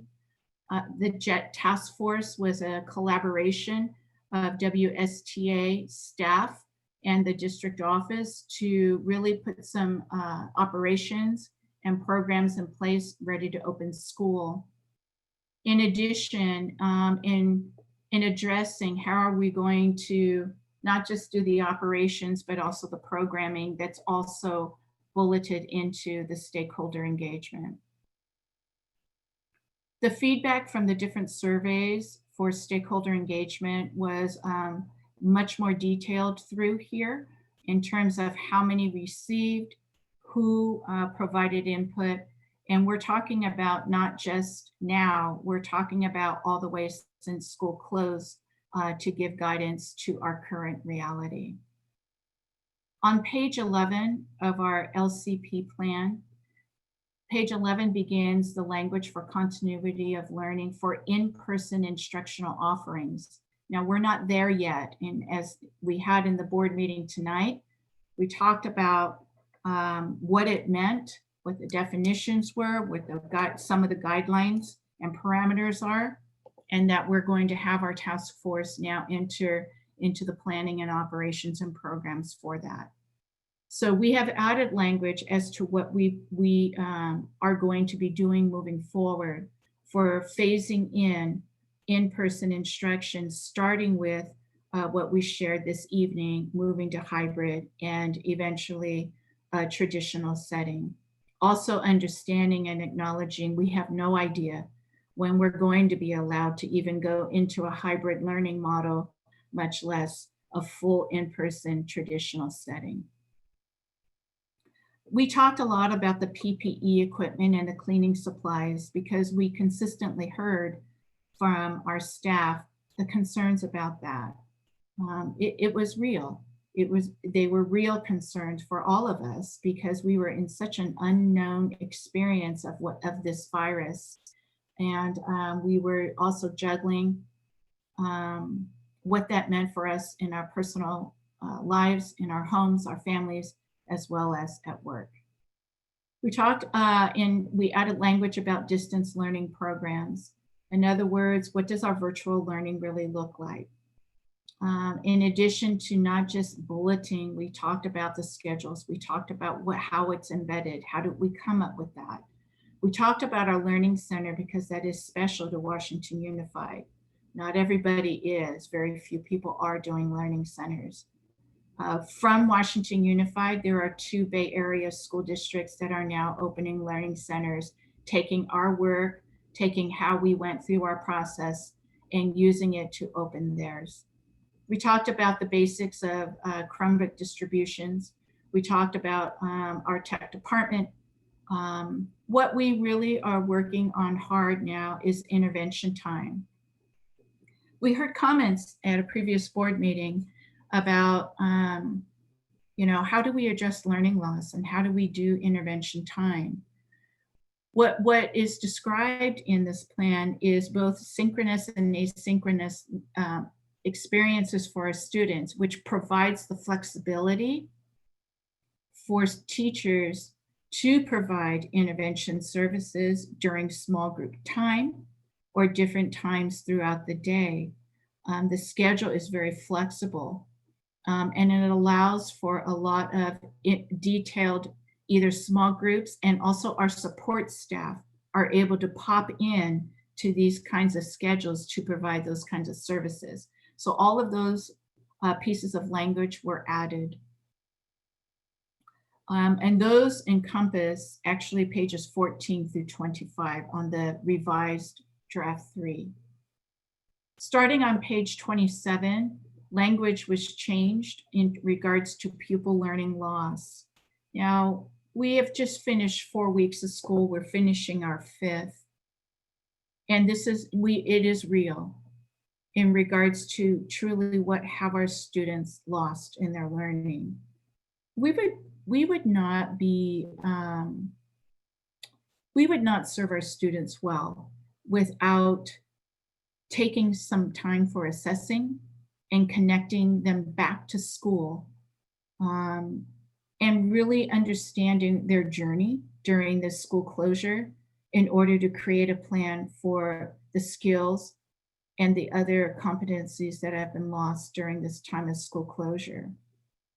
So now that we have finished 4 weeks of school, it is much more apparent to our administration, to our teachers, to our paraeducators, to our support staff of what students are missing. We hear it more from lower grades, the basics of literacy, whether it's phonemic awareness. We don't want to go back to rote teaching.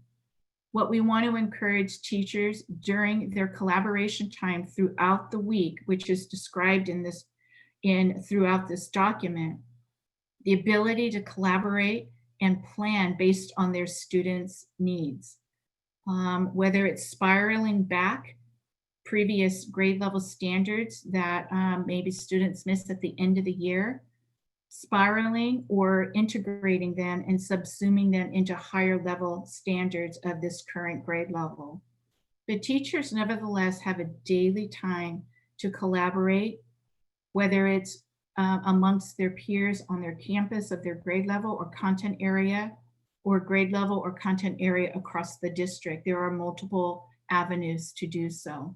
This is the time now to create the strategic plan for the loss of learning based on the time that the teachers have had to connect with their students socially and emotionally, and setting the parameters of what virtual learning is and how to navigate that through school as we know it today.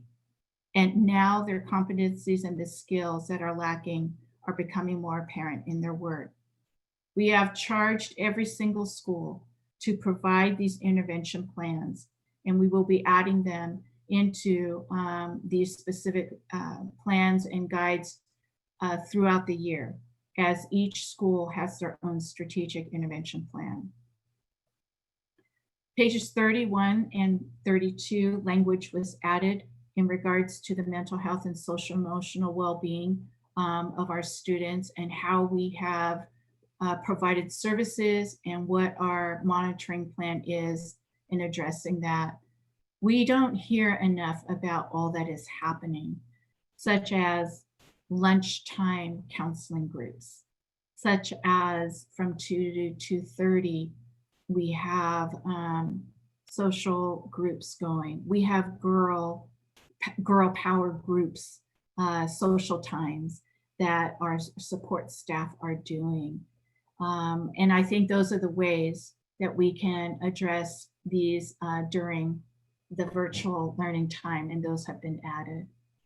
The pupil and family engagement and outreach are found on page 33 through 35, and you'll see that there are added language of examples that were shared with us that we added into the document. On page 36, 37, 38, and also referring back to page 30, talked about the services that will be increased for our foster youth, English learners, and low-income student. You see the dollar amount that has, been allocated specifically to address these increased services, and those were described there. So this is, these are the really extensive amount of language added into the learning continuum plan. I know that the board needs time to review it more. It's a very lengthy plan. And so that said, I would request that we have a special board meeting next Wednesday, September 30th, of which the document is due to be approved. And it allows the board more time to review all of these revisions and drafts that staff has been working on based on the input of all of our stakeholders.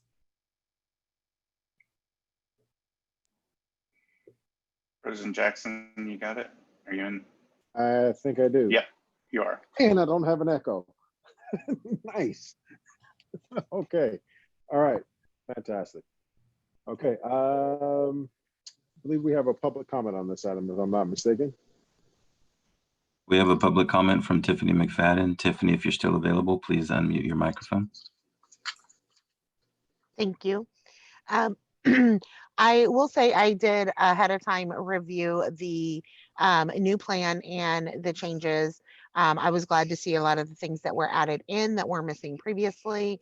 One big concern for me is the section specifically for increased or improved services for foster youth, English learners, and low-income students. As a foster parent, this is something that, that really makes an impact on my family. And while there was a lot added here, I feel like a lot of what's added, it's written in the past tense of what's already been done, and talks about successes that I don't think have been part of this school year. And I just feel like maybe we're still missing, and I know we do, a lot of these will be impacted by the cohorts that we were discussing earlier, but I don't see that mentioned at that in that section, pages 30 at the bottom of 36 through page 40. So I just had some concerns because I feel like a lot of that is written in the past tense. And I just want to make sure that we are thinking about the future as well. Thank you.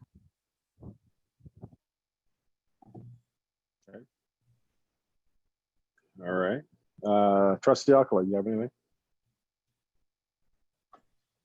No, I'm fine. Thank you. Okay. Trustee Wong? Well, I appreciate the hard work and the revisions and incorporation of public comments and board comments from last time. Unlike others probably, others probably already did, I did not get a chance to actually review all the changes. So I do have a similar concern that it is not as, data driven as I'd like, but you guys know that I'm a data driven person. So I have to kind of dig deep into what these, they may be in here. I just don't know if that's true or not because I haven't actually read the revisions in detail, right? And so that's it for me. So I do agree with the suggestion that we bring it back September 3rd after some digestion, and I'm happy to provide any other comments to Superintendent Luna as I find them. Yeah, thank you for that, Trustee Wong. And I'll be very upfront with you about in terms of what the data driven, the data that you may be looking for. So most of the data is going to have to be for this particular plan, local assessments or local metrics. We're not going to get those from the state per se because we didn't do CAS in the spring. Mm-hmm. However, this is an area for Washington Unified. We do not do standardized district-wide diagnostics in specific grades. I asked myself and I asked my staff, would it have been appropriate to provide those diagnostics head on in that first week or first 2 weeks of school coming into a virtual learning environment where everybody was learning how to do everything and figuring it all out? I'm not sure if it would have been. I think the priority at the time was about connection, and that's why you see more language about the connectivity of students. I'm not talking about technology either. No. So my question would be connectivity is quantifiable as well. Yes. Right, the number of touch points, and those data are also missing for me. So I want to be clear that it's not just achievement data when I ask. Right. Those data are also important. So you hit the nail right on the head because those data are missing for me as well. And the subgroups in the comment. So I just want to be clear that it's not just, I think when people hear data, they jump to academic data. There are those data I would love to see highlighted in the things we, not just who they are. You provided great demographic data and you've listed in a narrative what people have done. But I mean, again, this is something I ask at every board meeting. It's like, whether that be the social worker. I mean, I know that Clerk Kirby Gonzalez asked, what are our social workers outreach? Like, what are the contacts? What are the data there? So these are data that we've presented before in the past. They're not academic. They're just data. Right. And I thank you for that, because I think that that's important for everybody to understand, that that is what is driving this. It has to drive it. It's not about a test score. It's not about just the learning loss. It's really about all pieces of the whole child, of getting them back engaged in school. So I believe staff had that in there, but I will make sure on that, because that connectivity part was huge. It was a huge focus area for us. I remember giving numbers back at the board meetings of, oh, we're at 169, now we're down to 5, or we're down to 0. But the efforts that go with that, because it has to continue. It's going to be continued throughout any virtual time, whether it's hybrid or 100%. Right. Because when I still see language, it says relentless. That's very objective language. Yeah. Quantifiable. If we had X amount of contacts over X weeks, like you have those data. Yes, we do have it. Thank you. I just want to be clear that even on the quick read, that there's just very subjective language and just more data about what we are doing that I know that we have. Clerk Kirby Gonzalez. Thank you. I appreciate the dialogue and all of the hard work that went into this, and also having our meeting next week to do the approval. And so I think that those are all good choices, and I can see that a lot of time has gone into this since we last saw it. And I'm happy to see the breakdown of costs that are here, and some other pieces that we had asked for. And so I'm happy to see all of that.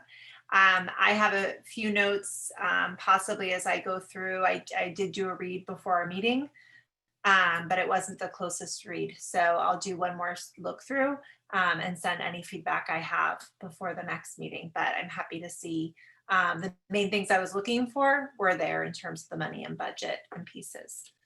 So thank you for all that. And I should give one shout out as we talk about assessment. And I hear you on your on the benchmarks and those points made, but I was very impressed to watch how teachers, I thought, how are we going to assess kids through a screen, but did sight word assessments one-on-one, oral reading passages, which in some ways was easier to do in this format, which was surprising to me, because you could really focus on a student and not looking around at everybody else and getting them so I have to commend our staff for those pieces that they did as we talk about assessment. So I don't want people to think that wasn't happening. They found some very creative ways to do it too. But thank you again. Thank you for all your pieces. I have one more comment that it just occurred to me is, did we clarify what the CSEA involvement was? I know JET was primarily WSTA, but was there a separate reopening conversation with CSEA that should be included in this? I'm sorry, I believe that there were classified staff included on that JET task force. Am I correct on that, Mr. Moisage? So on the JET task force, that was strictly WSTA. Oh, okay. However, yeah, but however, our work groups that were in early July, those did include classified staff. And of course, there's been a lot of other conversations with classified staff, but I think you're thinking of the work groups. Well, I mean, my comment was specifically after JET, like what was the role, like since there was a formalized role with WSTA, was there a formalized role with CSEA? So that was just my comment. Yeah. Yeah. Go ahead. Hi, good evening. I just wanted to respond. I have been in close communication with Daniel Gandara about the work that we're going to probably be coming back to negotiate. So we have not calendared, as he mentioned in the offset. We are scheduled for labor relations, and we will likely have to have some dialogue with them as well. So we are having conversations about this with CSEA. Okay, yeah, but I mean, this is historical. This is a historical count. So, I mean, to the degree that we want to write the historical account of involvement of any classified staff, that'd be nice. Gotcha. Like I hear moving forward, we'll it's definitely check the section of the language where it talked about the working groups, the stakeholder work groups, and make sure that classified staff is definitely mentioned there, because I know Daniel Gandara had, really reached out to his members and made sure that different positions were represented in the different work groups. So yeah, we'll make sure. I mean, we couldn't open learning centers without them, right? So there's a yeah. So there's a lot there that, I mean, they're not represented in this. I just want to acknowledge that work in the formal draft, the public draft of this. Okay, Vice President Posadi. Yeah. So Superintendent Luna, I recall my last comments from 2 weeks ago when we looked at this, and one of the issues that I raised was some attendance-based issues, where some students would be attending the morning class or the morning session, and then disappear and not return for the afternoon at some of our schools. And as I was looking through the attendance section on page 18, you know, we identify, you know, what constitutes chronic absenteeism, you know, as somebody who's, you know, missing 3 days in a row or 60% of the class time. You know, that's kind of not what I was, that's not what I was addressing, as I guess, you know, what I was addressing was, you know, when parents are able to have the kids with them and log in, especially in the younger grades, and they're able to log in the mornings, but when the parents have to go out to work, you know, they can't leave their kids at home and they take them with them. I understand we have learning centers. I understand we have, you know, the ACES programs for those kids. What we say is that we're reaching out. We're reaching out with calls, you know, virtual meetings, and so forth. My concern is, are we able to connect with those families? I mean, it's good to have this plan, and these are the protocols that we're going to follow. But what's the actual impact? Have we seen a difference in some of the things that we've implemented? You know, this is maybe not talking directly to the plan, and as much as this is going back to something that I brought up a while back and happens to be identified in the plan. So I just would like to, you know, find out a little more information about, you know, the keeping kids connected, as they originally are connected, but then they somehow lose their connectivity. So that's something that I've heard from quite a few teachers at a couple of schools.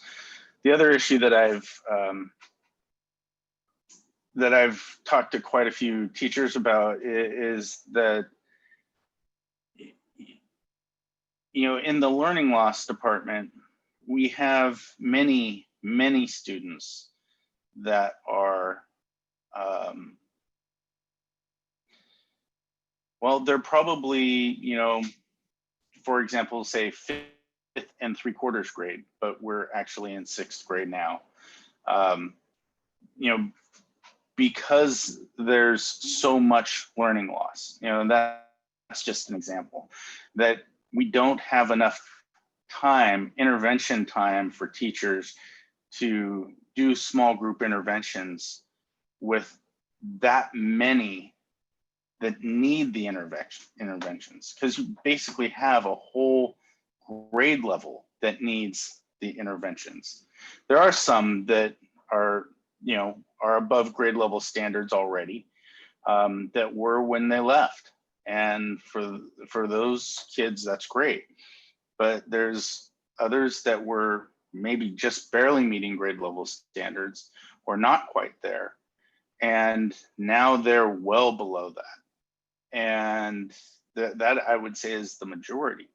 So just not enough time in the day for the interventions to take place. So that's kind of what my question is. You know, I'm going to ask Director Matt Ainsworth to address that, because there is time during the day.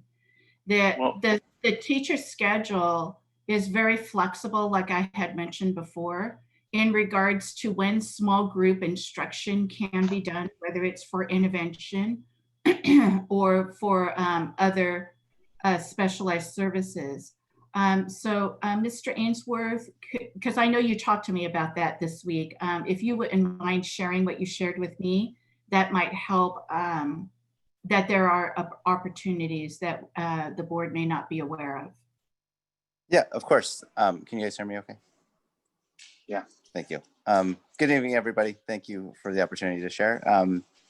So it's a great question about how to increase that intervention or small group time during the instructional day.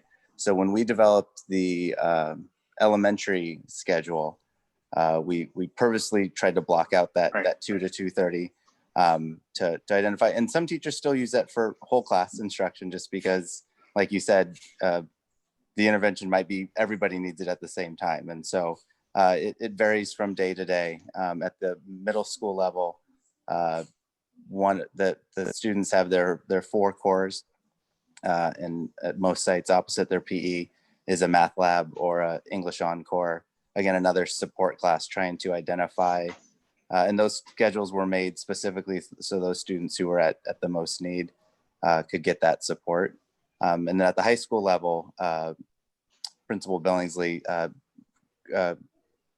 worked with her team to develop the intervention period, which is rotates every day. So an extra 20 minutes of targeted time with students and teachers. So we always encourage, we look for opportunities to do intervention before or after school, but we really knew that a majority of the students were going to need it during the day. So we wanted to block off that time as part of the instructional time. Yeah, Director Ainsworth, what about the younger grades, the less mature kids that it may take a little bit longer for them to grasp concepts that are as they progress in the standards levels? Yeah, so at the super primary TK and K, they have less instructional minutes. So their core instruction is done at 11:30. And so teachers have time for assessment and intervention in small group for the last hour of the day, which is great to catch them up. And early primary, 1st through 3rd, they still have that 2 to 2:30, but I think most teachers are using time throughout the day, whether it's asynchronous, where they send 15 students to work asynchronously and they keep the 5 or 6 students who they want to work with a small group, or rotate that out. I've seen a lot of group rotations where students will be given a 20-minute task offline while one group does a 20-minute task with the teacher. So the teachers are being incredibly creative to find ways to use the instructional day to give students that increased time. The other thing that's working really well is the increased collaboration time.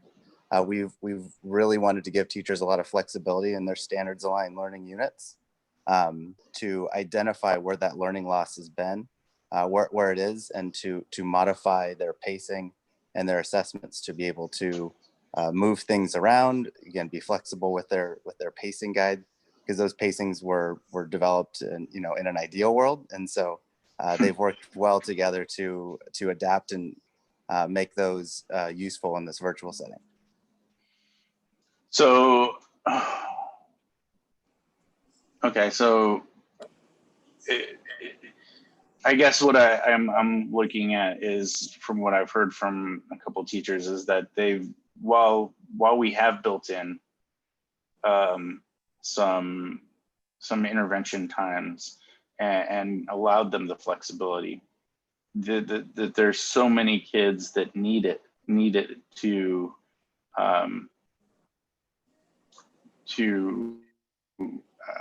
address that learning loss, that time may not be enough.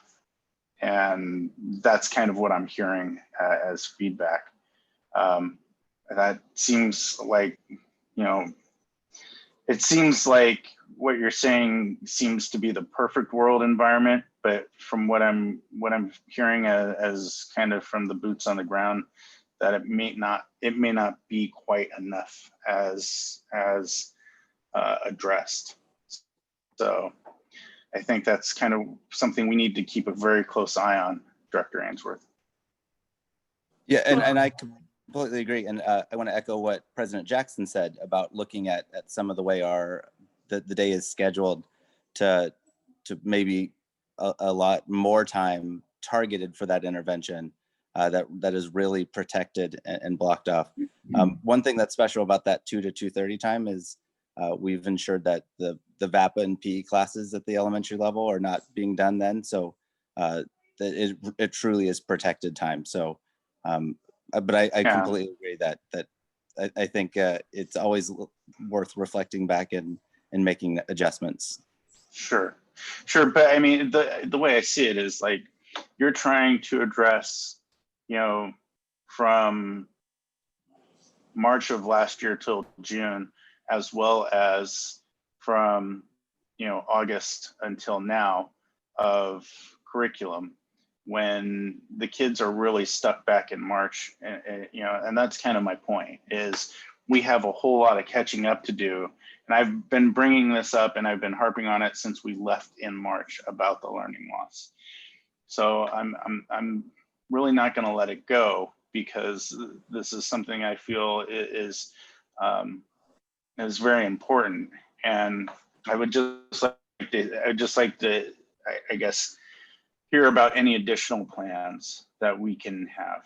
And it looks like you have something to If say. I may pop in here, what I would say is this.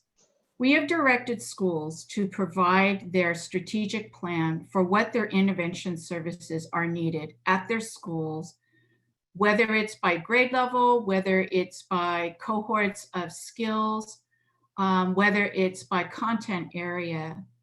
I don't agree that it is the district office to put a mandate over all of our schools to implement and determine an intervention plan across the board. It has, the most effective intervention plan is going to be specifically addressing the actual needs that are identified, not by saying, oh, my kids are so far behind, but by actually saying, my student is missing this. And then we get intensive instruction in that, whatever this is, which should be a more flexible, small amount of time versus a whole program of intervention. Now, sometimes that is needed. We have different programs right now that are in the hands of all of our students across the district that are virtual, because we are in a virtual environment, that addresses the student according to exactly where they're at in their needs. So if they're behind in a specific skill, that particular program addresses it for only that student to address where the student is at the time, and then progress them along the way, because it's computer adaptive, meaning that my intervention is not the same as yours. It's going to only address mine, and then your program will only address yours. That's being very targeted and strategic. We want the plans from the school sites, because the school sites are the ones to know, because first grade at Bridgeway Island will not be the same needs as first grade at Westfield, and it should be different. Even in content areas, for social studies of middle school will have completely different needs at each school in that content area. So that's why you keep hearing me say, I want the school plans, because I would not be serving all of our students well if I did a one blanket, I'm going to implement this particular program, because each teacher has their own class of specific needs of their students. Each grade level has their specific needs of students and skills. Each school has different levels. So that's why we're trying to make it very intimate in terms of the school needs specifically, versus us saying, we need you to do that. I don't think that serves our kids well. And that's, I think that's kind of missing my point of what I was talking about specifically. But you mentioned that you have computer programs that are identifying where students need more more help and support. And we can finally hone in on that. Wouldn't that then drive data? I mean, can't we pull data from that to figure out where we are on a standards level? To Every figure teacher has that, yes. Right. Every teacher has their own data of their own students, yes. Okay, so the teachers will have that information, but I guess that since we need to know exactly where we are in terms of the learning loss, wouldn't that help us identify where we are in that learning loss? You bet. It's exactly what it's meant to do. Okay, But and it's not for me. I'm here to support. Ed Services is here to support the needs and the programming that our teachers and our staff and our schools need. And that's why we have those. And that's why the teachers have access to their data of the virtual programs, from the teachers to the administration and support staff of their school. Then it should come to Ed Services of here's where we're seeing the patterns, the trends across the district. This will better serve the whole district. And then we can support a district-wide movement. Our tech department then would be able to support that versus just individualized. So I'm saying it has to start in the heart of the classroom. And this is where our teachers need the most support and are struggling the most. But you're right. That's the only way to address that learning loss, is to go through each classroom. And so that's what we're asking for. That's what I want to see as a superintendent. I want the school plans of what their intervention needs are in the area of literacy and language arts and the area of math and language development. And then we'll know how to support it. I don't know if that makes sense or not, but I yeah, it does for now. I guess we can talk more about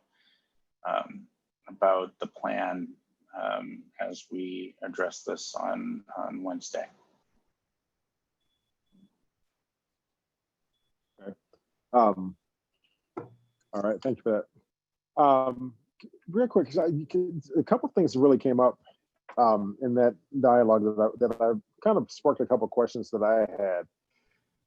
We ended school on March 13th last spring, which was what, about, if I'm not mistaken, about 2 weeks before we would have started standardized testing in the district. Is that about right? I think it was actually closer to 4 because it was 2 weeks before spring break, I believe. Okay. And then we usually do testing after spring break. And how long is the testing schedule in this district? Schedule is 3 weeks. It's usually a 3-week period. Okay, so we lost, because this conversation, because I think this is something that we've never really discussed, and I think this might actually help some folks too, is that I don't think we actually really discussed how much actual instruction was lost in the springtime. Yeah. So if we were to, we stopped school 2 weeks before spring break would have started. So that can't really count that week of spring break. So there's 2 weeks there. Then there's the week for spring break.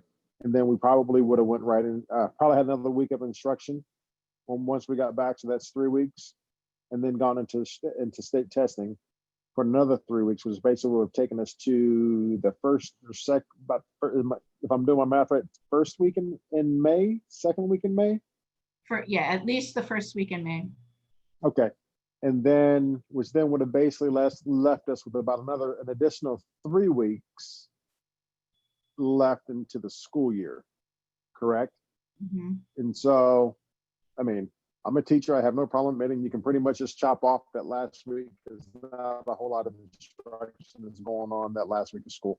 So in reality, we probably there's probably only about 5 weeks worth of actual instruction that was lost. Then would that be safe to say, more or less? Just trying to, because me trying to just figure it out on the fly. And the reason why I bring that up is because I wonder because I think when we look at the date of when instruction stopped and then think, well, we stopped in March, school gets out in June, it seems like it's so far away, but if we don't take in consideration all the things that kind of fall into place during that time period and how much instruction actually would have been taking place during that time, that it could be, I think the perception is that we lost so much time when in fact, maybe the actual amount of instruction lost was maybe 5 weeks. Yeah, I think the students who were impacted the most of lost time of instruction are our high school students. Because not all of our high school students, there's only one grade that does the state testing. And they're also on a 4x4 block. And they do finals. They do finals up to that last week of actual school. So high school has a very intensive schedule, and it's the high school kids that really lost the most instruction out of all of our grades. It would be the high school kids. Okay. I mean, not that I'm trying to belittle the lost instruction time by any means, because I mean, it's clear that it was lost. But I don't know, I just was thinking about that, and I was trying to put it in more of a concrete way that kind of where it would kind of make sense for folks. Sure. But yeah, the 4x4 block definitely makes a huge difference, because they're basically losing almost 2 class period and a half each day of instruction on that 4x4 block. So yeah, so that does add up over time. You know, and I know, and as well, and then we take into consideration the natural loss of learning that occurs over the course of the summer, and that just kind of multiplies itself out a little bit. So yeah, and so I completely get that. Well, another thing to consider for the whole board, as we talk about small groups, small cohorts of in-person instruction, I think another group of students who probably are experiencing a large learning gap would be probably first and second grade, because it's a developmental stage. It's critical development stage. And especially at that end of the school year, where they're really becoming more confident in their own skin, right? In their own being, in their own ability to communicate and express their emotions and the language and their love of learning. I think that when you really look at students who lost out on time of instruction, I would say high school, and then our current first grade and second graders, because they would have lost their kindergarten time, which is every day is critical for the development, right? And then for second graders, that first grade is you're learning full-time school, and you've got your feet underneath you. And there's some critical things first graders need to walk into second grade the first day with. And so I think that those are, and now I understand, I think maybe Vice President Pizzotti, maybe that's what it was that you were honing in on, that I think that is something actually for the district to consider before we go into hybrid. If we're not allowed to do full hybrid, that we use small cohorts of student learning in a very strategic way, right? Of specializing in those areas of where we're seeing big gaps in certain grades or certain ages of students, that we create those cohorts until we can actually become into the hybrid learning model. I just don't know when that will be. It's really hard to forecast. That's a strategy. That would do it. Yeah. That would do it. Yeah. Right. Okay. It just took me a while to come back to connect that. So thank you for your patience on that. Yeah. And I think that's really, I think that's was really the point, is that, you know, obviously we do have the issue of learning loss with the kids. And I think that's probably something that if we can somehow work that out and work that into the plan, so that we kind of more start to formulate, you know, that whole thought process, that would be a tremendous help for folks too, moving forward, because then it kind of addresses those issues, right? And you know, and I'll be the first one to admit, you know, and I'm sure Trustee Kirby Gonzalez will attest to this, is that sometimes teachers we're our own worst enemies, in that, especially even when we're telling teachers, hey, we're giving them the flexibility to develop the schedules in the way that they see fit for their class. We still have that. It's almost like it's an intrinsic or an innate desire to want to make sure that I don't want my kids to miss out on this, so therefore I'm going to do this much more. And I think it kind of is, and it kind of leads to what I had said earlier, and that my concern with is how much longer can our teachers sustain being able, you know, working the amount of hours that they're working. And not only that, how much more can our kids sustain spending as much time as they are currently on screens, learning. And I honestly, I'm wondering if not less is more in this situation, where teachers are given the flexibility, but then, as we all know, it's hard to kind of give up that control, where we allow kids to explore and to learn things, some things on their own, with a little less guidance. And that's the hard part of education, right? But that's also some of the things that education's been moving towards over the years, is giving kids the ability to be able to move and to explore on their own, and kind of that into that more student directed type learning situations, you know. And I don't know if that's been discussed, if our teachers are discussing that in their work groups or what have you. But maybe they can, you know, ways where we can kind of give more student guided lessons and student guided supports, and not supports, but student guided lessons in their small groups that they do from time to time. So, but I did have some questions that I had written down on this. I'm going to reserve my questions for later, because it's highly possible that some of my questions were answered, because the questions that I wrote came off of the initial draft we had earlier this week, and I have not gone back through. So I will reserve my questions that my direct questions I had on this for Wednesday. And you know, as I go through it again, if those questions are not answered, I'll just make sure to forward those ahead to everyone in preparation for Wednesday's approval. Yeah, that's great. Thank you so much. Okay. Anything further for N2? All right. Let's go on to N3, Washington Middle College High School Learning Continuity and Accountability Plan. I'm going to find my document here. Hold on here. Sorry.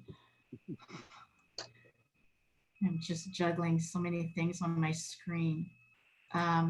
So in terms of Washington Middle College's Learning Continuum Plan, I'm so sorry. I'm trying to juggle my screen here. If you can just allow me a moment to get my documents up.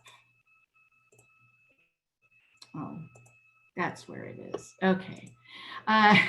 In terms of Washington Middle College, it's a different kind of plan, because it's not inclusive of the whole district. It's only inclusive of the school itself, because it is a different program. So there were revisions made based on conversations from the September 10th board meeting, and it's much less changes than the entire district document. So if you would allow me to just walk through that. In terms of Washington Middle College, I know that Principal Sean O'Neill had heard the feedback, and that was given at the September 10th board meeting, and he and other staff had added language, such as in the general information, there are more details added in terms of the makeup of the school itself and the community. So in addition, on page 4, more specific feedback was given about the stakeholder engagement, such as their morning coffees and the conferences that were held. I know that they were very successful in reaching out, taking the virtual learning and virtual connectivity to a different level before the rest of the district, because that's what they were used to. Page 11, there was language added in regards to the partnership with Sacramento City College and how the students engage in their college learning in the dual enrollment. And in distance learning, more information was added, such as the data for the makeup of the students and how they're engaging in this virtual learning. And of course, the pupil loss, especially with, this school is different in that Washington Middle College students went to summer school in college. And so they had that opportunity to continue their program. So it's a little bit just different language specifically for that school. I would also recommend, you notice that this evening it's only on information because changes have been made based on comments and other feedback and other reviews. So I would recommend that we move this to approval at September 30th as well with the district plan. Okay. Any comments or concerns on N3? All right. Well, thank you for that. So we'll go ahead and move over to our consent agenda. Do we have any change or amendments to tonight's consent agenda? If not, do we have a motion to approve tonight's consent agenda? So moved. So moved by Trustee Alcala. Do I have a second? I second. Second by Trustee Wong. Thank you. Roll call vote. Vice President Pizzati. Aye. Clerk Kirby Gonzalez. Aye. Trustee Wong. Aye. Trustee Alcala. Aye. I too vote aye. Tonight's consent agenda is approved. P1, action item, approval of addendum to the Assistant Superintendent of Human Resources Employment Contract for the 2020-2021 school year as Interim Associate Superintendent of Administrative Services. Superintendent Luna. Thank you, President Jackson and Board of Trustees. This evening, we are bringing forward an addendum to our Assistant Superintendent of Human Resources, an addendum to her employment contract for the 2020-2021 school year. So if I may provide a little bit of background of how we came to this recommendation. First, in the background is that, as you know, our former chief business official was appointed superintendent of schools in the Bay Area School District in June. His appointment was on the later side, and we celebrate his promotion, and I hear he's doing quite well. I'm happy for him. But since then, the district has advertised for the position of Assistant Superintendent of Business Services, which was discussed between the board in regards to budget development of why we changed that particular position back to Assistant Superintendent of Business Services. We went through two recruitment periods and recruitment periods during a non-recruiting period. The recruitment period for executives from superintendent, assistant superintendent, chief business officials, the recruitment period is really between January and February at the height of it. For superintendents, you could probably, like in our case here, leave in the middle of the year because it's an easier separation to come January 1st. But for business services, as you know, during a volatile time of budget, they're hard to find. And it's during a volatile budget time, it's important for their own employment and careers to stay as well. That said, we went through two recruitment periods. We have done interviews with 4 different candidates throughout those recruitment periods. We've done reference checks, we've combed resumes, and we did actually have some final round interviews. What we know is this, that we need the right match for Washington Unified to serve in this capacity, because we are in a volatile state in budgets because of the state's condition of their budget. This is not a decision to be made lightly, and it really needs to be the right match.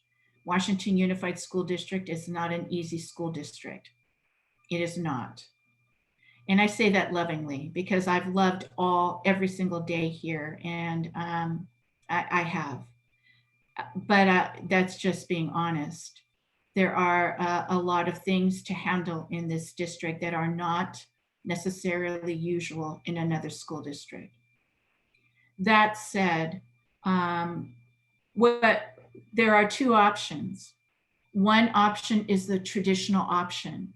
The traditional option that most school districts do is hire an interim person, a retiree that served in that position, or a retired superintendent who has enough background to be able to lead that division until the district hires the right match.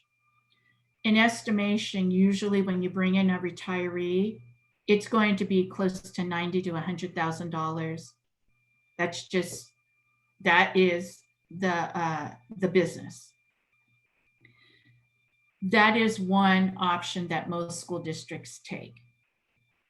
I would propose that we do think about a different option, because at this time, I'm not sure it would be in the best interest of the school district to bring in a stranger as an interim person leading the business services division while the Board of Trustees is searching for a new superintendent. I think the most important thing right now is consistency and continuation of progress. Our current status is that you have a new superintendent coming on board starting January 1st.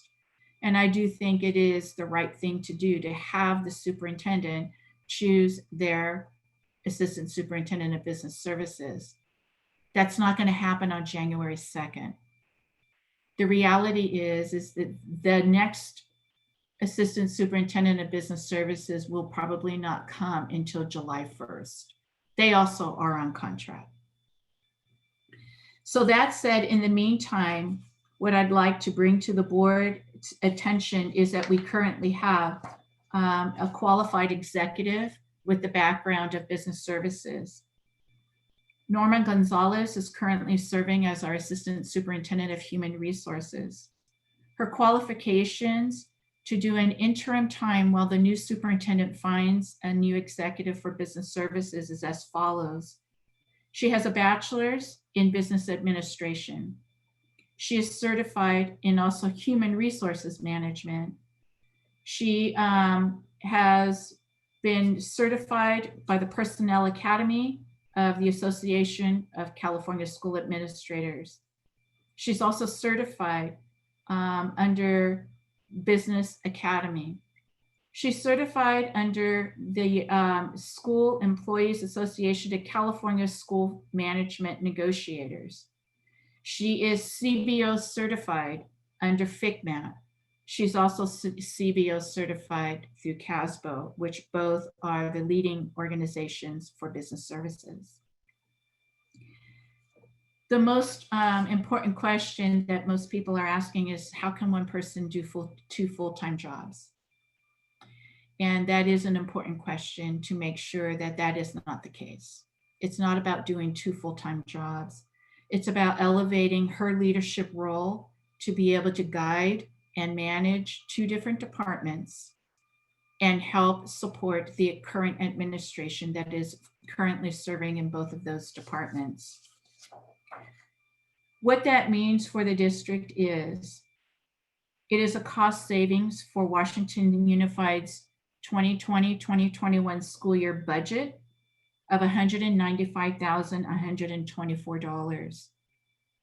By providing this interim addendum an interim associate superintendent title to Norma Gonzalez. It is a cost differential of $20,597 for the entire school year. I think it's the most prudent fiscal decision. More importantly, it's the best decision for the Washington Unified School District in transition of leadership.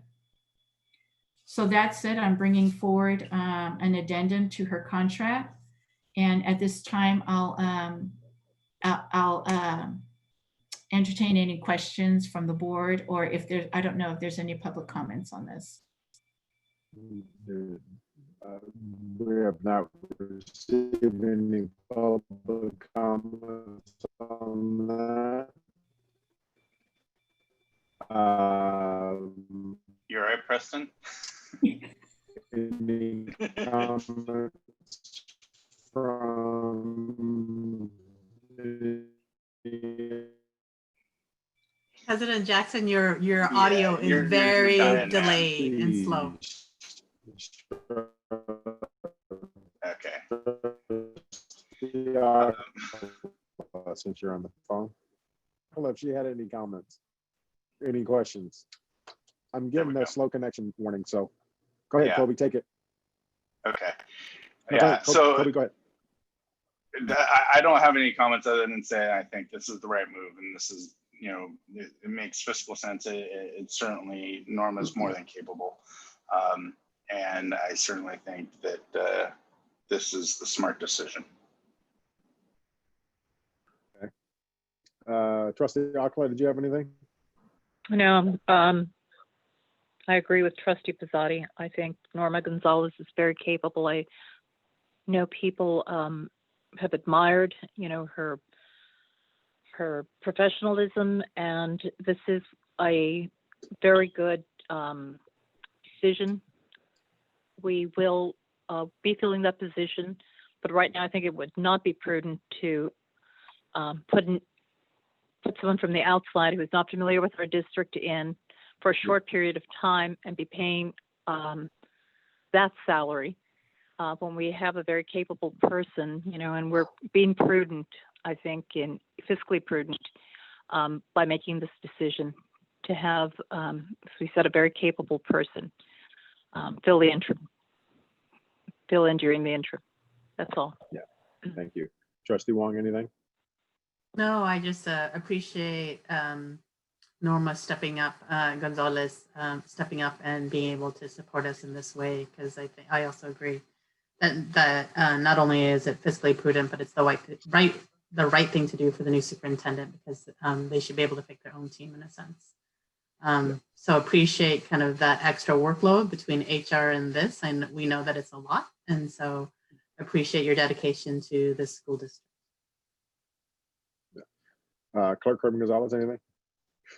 All well said. We did live the world of having an interim come in, and I think that this is a very creative decision, and I think that it's certainly the most financially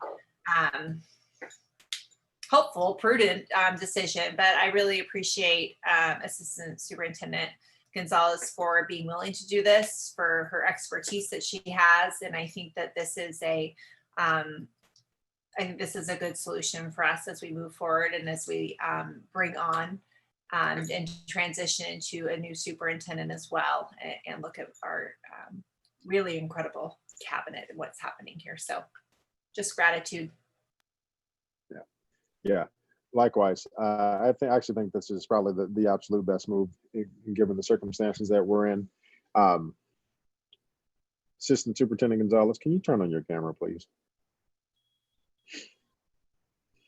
But I have one very staunch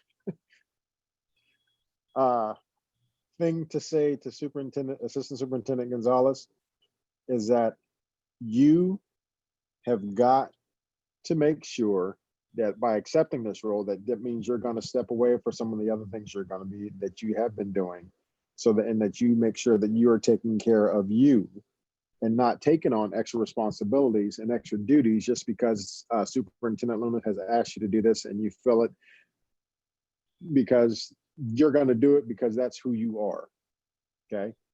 If you're going to take on this responsibility, I highly encourage you to, again, to be willing and able to let go of some of your previous responsibilities and pass those along to the people who work with you and for you, and to make sure you're taking care of yourself and not overextending yourself taking on this role. I think you're going to do an absolutely fantastic job at it, to be honest with you. I'm not even worried about that. I'm just worried about more of the personal aspect of it, because I know that, like a lot of us, you know, Norma would just do things because she feels is the right thing to do. And I just want to make sure that she takes care of herself as she takes on these additional responsibilities. So yeah, it's called delegating. Yeah.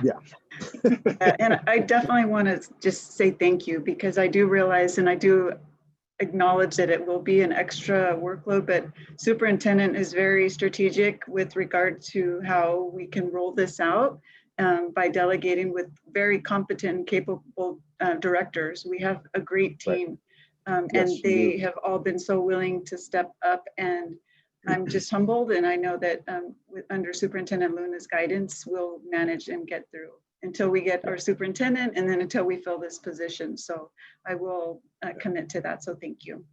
Well, thank you. I really appreciate you advice.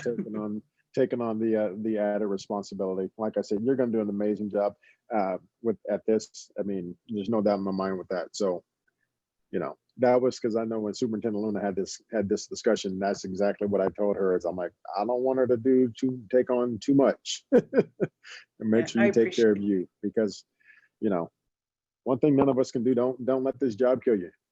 That's for sure. Thank you very much. No, that's true. Thank you very much. I'll work very hard and continue to work and build capacity with our team, because the leadership team is phenomenal. So. Yeah, absolutely. Well, thank you for that. Thank you. All right. Well, we got to approve it first, I suppose. So, do we have a motion to approve the addendum? I move. Do we have to read it first, or do approve it first? We have to read it first, right, before we approve, or does it matter? Superintendent. It's whether it, I think you should probably read it before you approve it. Okay. Read the language. Okay. For law. Yeah, it's required. So, yeah. Okay. Do you have the language? I was going to read it. I do. Okay. Yeah, I've got it. I'll read it. Yeah. I'm trying to save as you can tell, my phone gets overloaded and starts cracking out. So thank you for doing that, Kobe. Started to sound like a fishbowl. No worries, I got it. Washington Unified School District Addendum to March 2019 Assistant Superintendent Employment Agreement. On March 14th, 2019, the Governing Board of the Washington Unified School District or Board, and Norma Gonzalez, Assistant Superintendent Human Resources, Ms. Gonzalez, together the parties entered an employment agreement. Through this addendum, the parties temporarily modified the March 14th, 2019 employment agreement as allowed by Section 16D, which provides modification. This agreement cannot be changed or supplemented orally. It may be modified or superseded only by a written instrument executed by both parties. The parties hereby agree to the following temporary changes to the aforementioned 2019 employment agreement. Effective September 25th, 2020 through June 30th, 2021, Ms. Gonzalez's job duties shall expand to include the duties contained in the Assistant Superintendent Business Services job description and continue to include her current duties of Assistant Superintendent Human Resources. Ms. Gonzalez's job title for the remainder of the 2021 school year shall be Interim Associate Superintendent of Administrative Services. The district shall pay Ms. Gonzalez an annual salary of $196,926.61 prorated to the September 25th, 2020 start date. all other terms of the March 14th, 2019 employment agreement shall be unchanged. When this addendum expires on June 30th, 2021, Ms. Gonzalez shall revert to her current position as Assistant Superintendent. This addendum is extended in time, or the district and Ms. Gonzalez execute a superseding agreement. This addendum must be ratified by the governing board in open session of a regularly scheduled board meeting. The parties hereby agree to the terms of the addendum above, dated September 24th, 2020. And with that, I move it.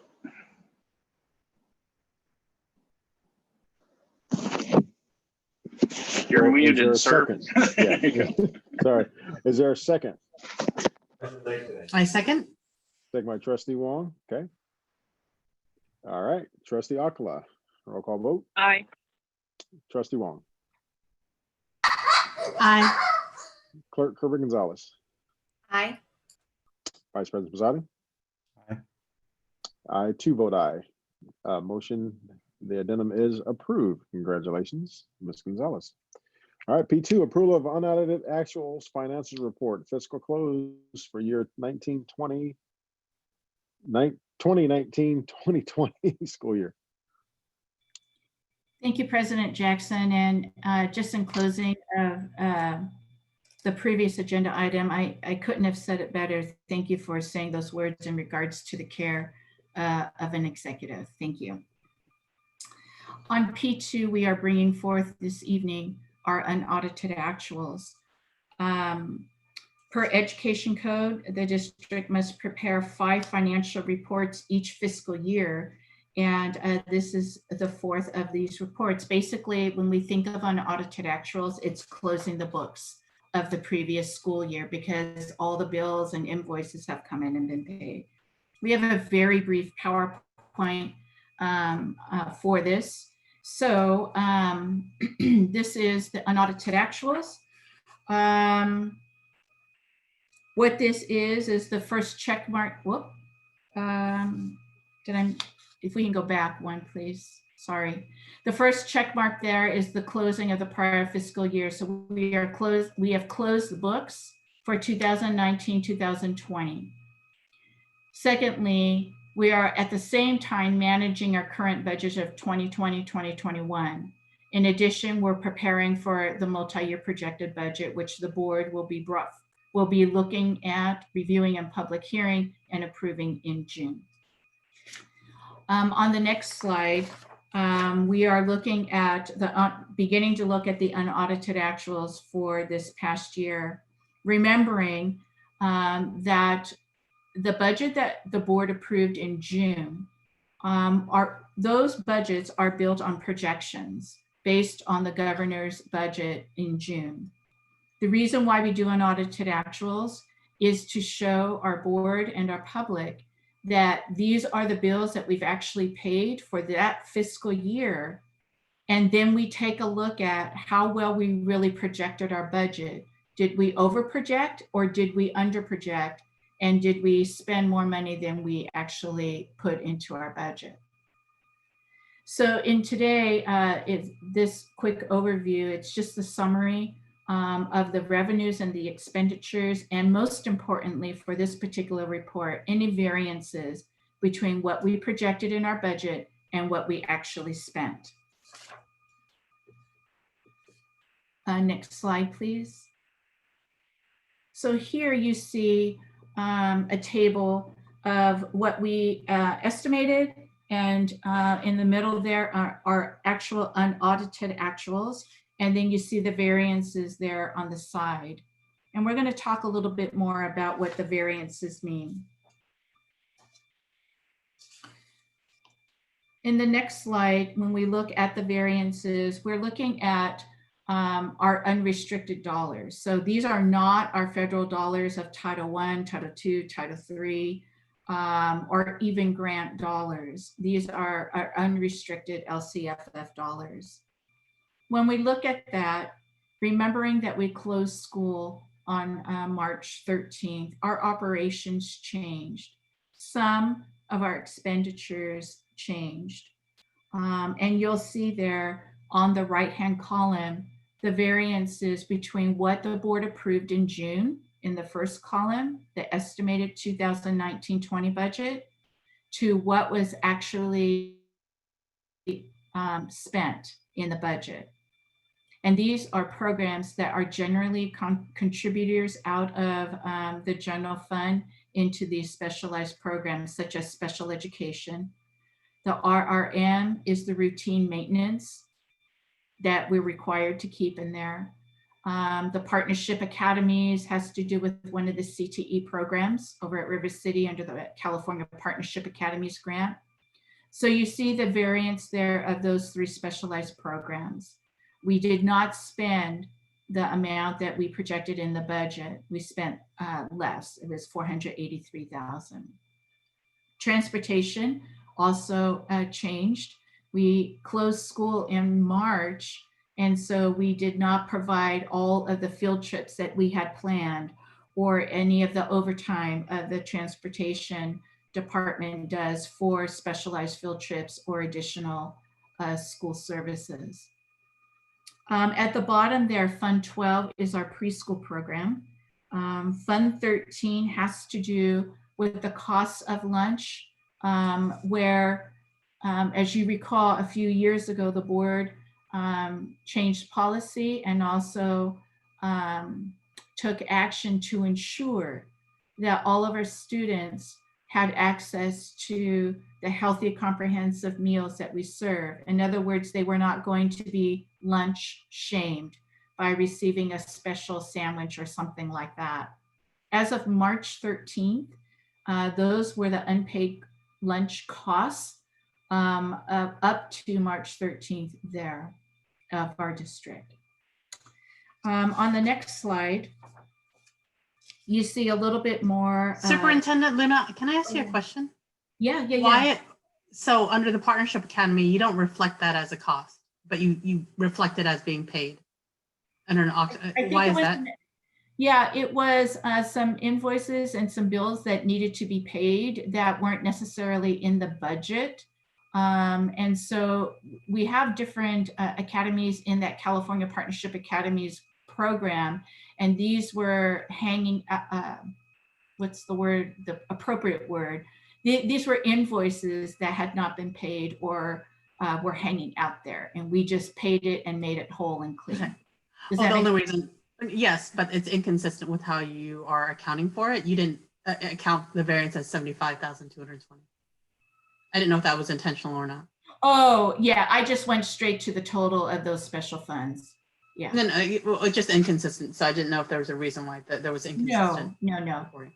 It was just to pay off the invoices of the particular academy. Thank you for that.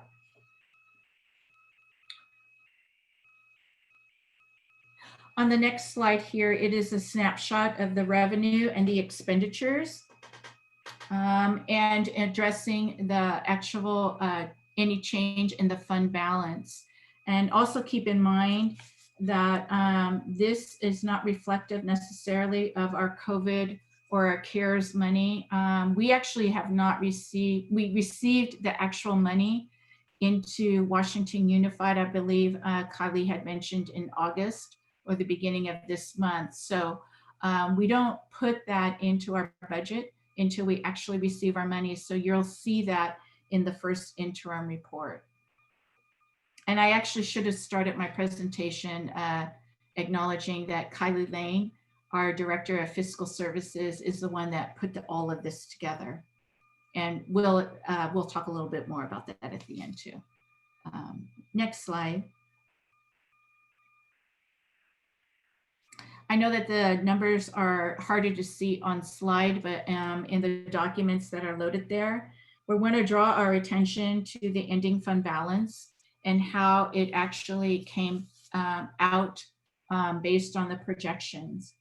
So when you see the at the very bottom, unassigned, unappropriated amount, as you know, we have been preparing for a small recession in the past 2 years. The board has really demonstrated exemplary practices of how to do budget development, how to assess and evaluate the components of budget development, and also ensuring that we build our ending fund balance so that we know of a short or a small recession coming, that the district would be okay and be able to withstand that. And that was before COVID-19 hit. So that said, the board's work in the past 2 years, it has truly paid off to help the district through this current storm of COVID-19 with the unaudited, when you see the undesignated and appropriated amounts at the bottom there.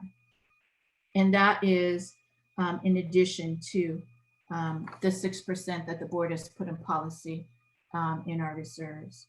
So if we can talk a little bit about that in the next slide for the fund balance reserve. We do have a healthy fund balance, but I'm saying that because it's going to help the district tremendously for that second bullet, understanding that in the months of February through June, that all school districts will be experiencing cash deferrals, meaning that the state of California will not be able to provide the allocations due to each school district on time. They're going to defer those allocations to school districts to the following fiscal year, which will start in July of 2020-21. So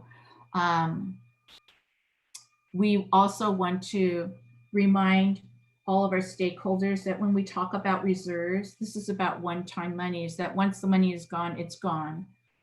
So the one-time reserves is really to help us through the storm of COVID-19, as we are not sure still on the impact in those months on the state's budget. Moving to the last slide, what we know is this, the increase in the unrestricted general fund is a result of many things. We've been very prudent. We have not filled vacant positions. We have not filled positions when a person perhaps moves or leaves their position. The district has been very, very cautious of last school year to not fill those vacancies. The second thing is because we did close school earlier, we did have some supplies that were not spent as projected. And we also, of course, saw a decrease in contributions because of the closure during COVID-19.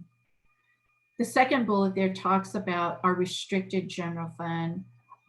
Restricted dollars are our federal dollars of Title I, Title II, Title III, also any grant dollars that were able to be rolled over or carried over, or perhaps because of the current situation of COVID-19, some federal dollars have been extended out to allow school districts to have better planning in terms of their federal dollars.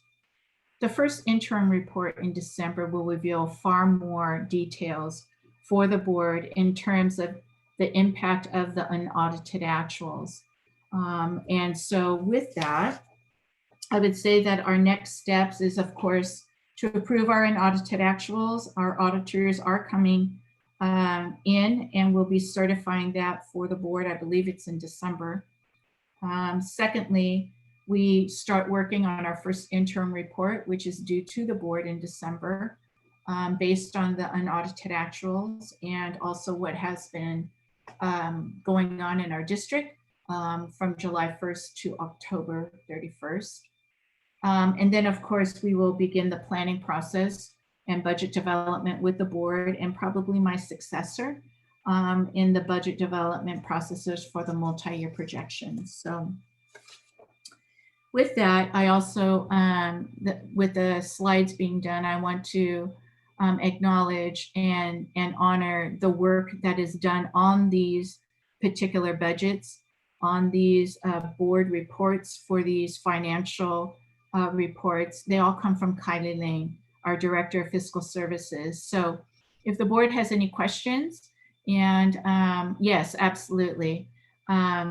She's actually, I mean, she's a real gem in that she's got the institutional history of the district and how we are where we are today in our finances. She knows what we've gone through in the past to get to where we are today.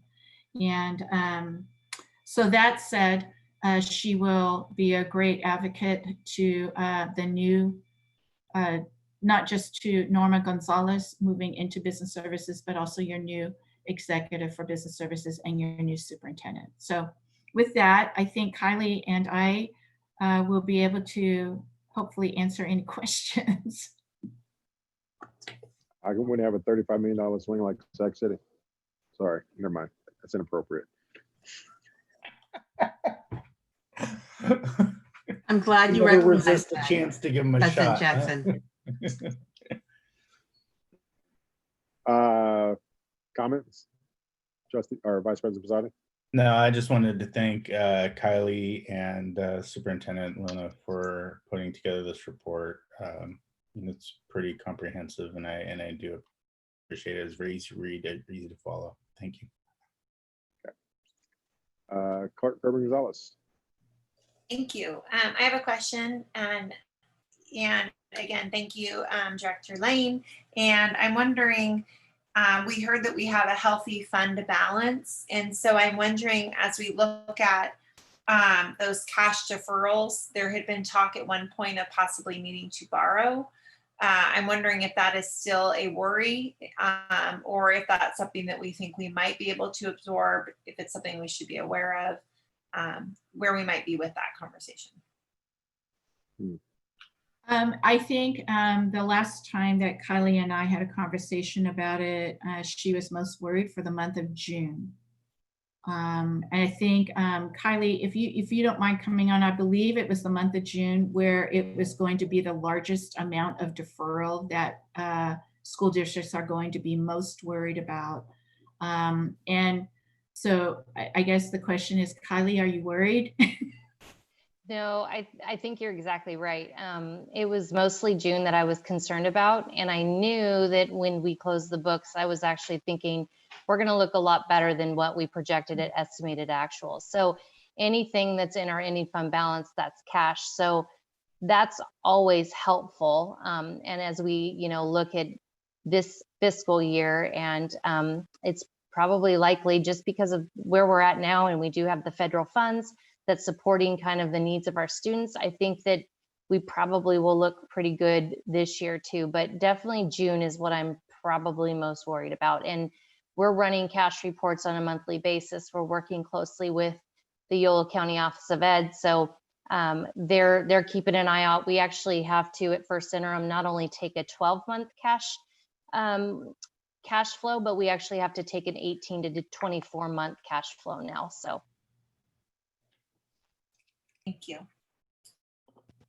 Kylie, can I have you clarify that in terms of the difference between the cash flow situation?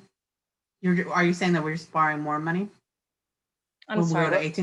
When you said we have an 18 to 24 month, need to take an 18 to 24 month cash flow. So others probably understood that. Can you help clarify that statement? Yeah. So what was required before was just a 12-month.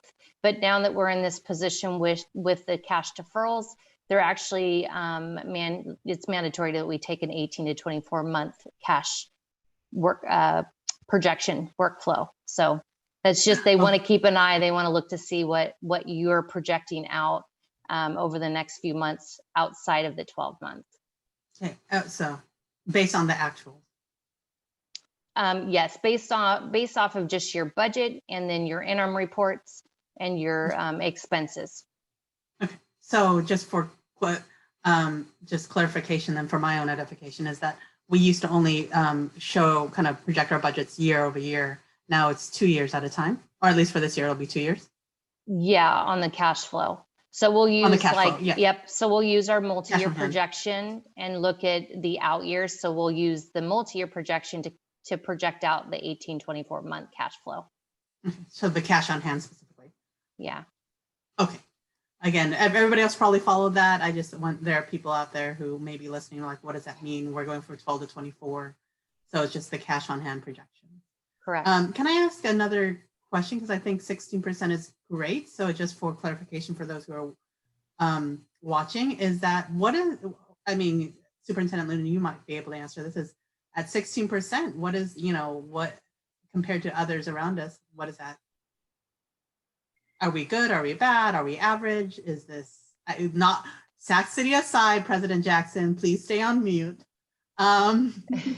It's actually pretty good. In all of the districts in our county, we're at a better position than all of them. I think it also depends on the school district. So in the Bay Area, you have a lot of school districts with parcel taxes and foundations that support that ending fund balance. And what I love about Washington Unified is we're raw. We are who we are without any of that supplemental. And really, I have to say, in order to have such a reserve, knowing that we're going into a storm financially in our situation across the state, it couldn't have, it's not work to be done in one board meeting or overnight. It's work to be done to get to a healthy place like this. That's what I mean by Kylie Lane. It takes years of development to slowly get to where we're at. Because in order to have such a healthy reserve, it took two and a half years to do that budget development and have a keen eye and really scrub and really reevaluate where our monies are. And so really kudos to the board for that, because it was, the board really understands budget. And that's helpful to be able to have a healthy budget. So thank you for that. That's a really good question. Yeah. We did make some tough decisions over the years to get to this point. So all for, all in preparation of this. So I agree that with your leadership and Director Lanes and now Superintendent Mount Benitez, we got into a very good place. So you helped guide us with transparency and provided us with very transparent data. And so I think that for those of folks listening, it's good to kind of be reminded of this is what we do. Fiscal policy is kind of the bread and butter of what governing boards are looking at. And so thank you for humoring me and answering my questions, Director Lane and Superintendent Luna. Vice President Presiding. Yeah, I'll just quickly chime in real quick. Kylie, you said you're a little concerned about June. I'm less concerned about June in as much as I'm concerned about next year, because I think we're going to be in a world of hurt financially next year from a budget standpoint, from the state, in terms of the recession and how much that's going to impact us. Do you have any understanding or of what could be ahead for us? Kylie probably has a perspective on that. I think if I were still here and remaining, what my biggest concern would be my lack of confidence in the state's ability to come through with a promise of paying these cash deferrals on time so that the school districts are not scrambling. So I think that would be my biggest worry, because it's great for the state to say we plan on giving these allocations accordingly, but meanwhile school districts have to make it work. So I think that would be my only worry in regards to that, but Kylie may have a different perspective. Well, I think Kobe probably have a valid concern because they haven't even addressed the 21-22 year. So this is just June, but I know that 100% of our apportionment for June will receive in July. So for what I know right now, because I don't know what 21-22 looks like as far as deferrals or if there are going to be deferrals, All I can say is this year, my only concern would be June. And like I said, we'll continue to just keep an eye on that. Yeah, let's put it this way: the budget this year from the state level was pretty gimmicky. There was a lot of deferrals, a lot of loans, a few cuts to close a $54 billion hole. You know, and with our economy not up and running again, we're still going to have recession-like numbers coming into next year. And I hate to be Kobe Downer, but it's something that we definitely have to have in the forefront of our mind as we look forward, because I suspect without any federal intervention, as there's legislation stalled in the House right now, or past the House, stalled in the Senate, that would provide relief to local agencies. Without that kind of help, we could be in a really tough spot. So I certainly hope that we keep an eye on what's going on from the state level as we start to project forward. So thank you. Yes. Great. I have one question. With the reserves that we have on hand, about if with the deferrals coming through, about how long would those reserves be able to? How long could we handle that with the reserves that we have on hand? So I think if you look at, like I said, without 21 and 22 of having, we would be projected to receive our apportionment as scheduled for the July 1, 21, and then on through that year. So it's really just the deferrals from February of 21 through June. And then it's kind of like a rainbow. So the June deferral would go in July, the May would go in August, and it would kind of go outward. So the February deferral would actually be the very last cash we would receive, which would be, I don't know, I'm just going to say October, November. So it's kind of that way, but those are the less percentage of the deferrals. So of the normal, let's say 9%, then maybe we're going to actually see 4 or 5% of that apportionment, and then they're going to defer out that difference. And that's kind of the schedule that is projected right now. It's just June is the entire apportionment of the remaining based off of your P2 ADA, which is going to be what it is. That entire amount is deferred to July. So it's really just until June, and then come July 1, I think everything's going to look much better if we're going off of what we see right now or what we know. But our 8A is just essentially hold harmless, though. It is just the money that we received last year, right, Kylie? Correct, for our base. So base is hold harmless. Supplemental concentration is not. That's, you got it. So, but if more supplemental concentration students come in, then we could get a bounce. And Carrie's working on all those applications, so. Yeah, the free reduce, the free reduce for sure. Like that. Oh, thank you for mentioning that. That's actually just an important piece, because the statewide work, we're realizing that we're needing to actually have more of the paper copies, especially with the pandemic EBT being extended, all of that will benefit families in the long run. So thank you for mentioning that. I guess just one more just kind of detailed question. I'm wondering if the question was, what is our monthly operating budget? Like, what does it take to, on average? Oh my, well, I think our end of the month payroll is like 4.5 million maybe. And that's not even the supplemental pay. And then whatever expenses we have on top of that.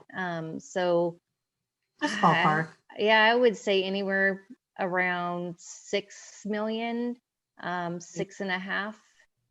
So 6.5 million. So what we actually have in reserve would only last us 2 months?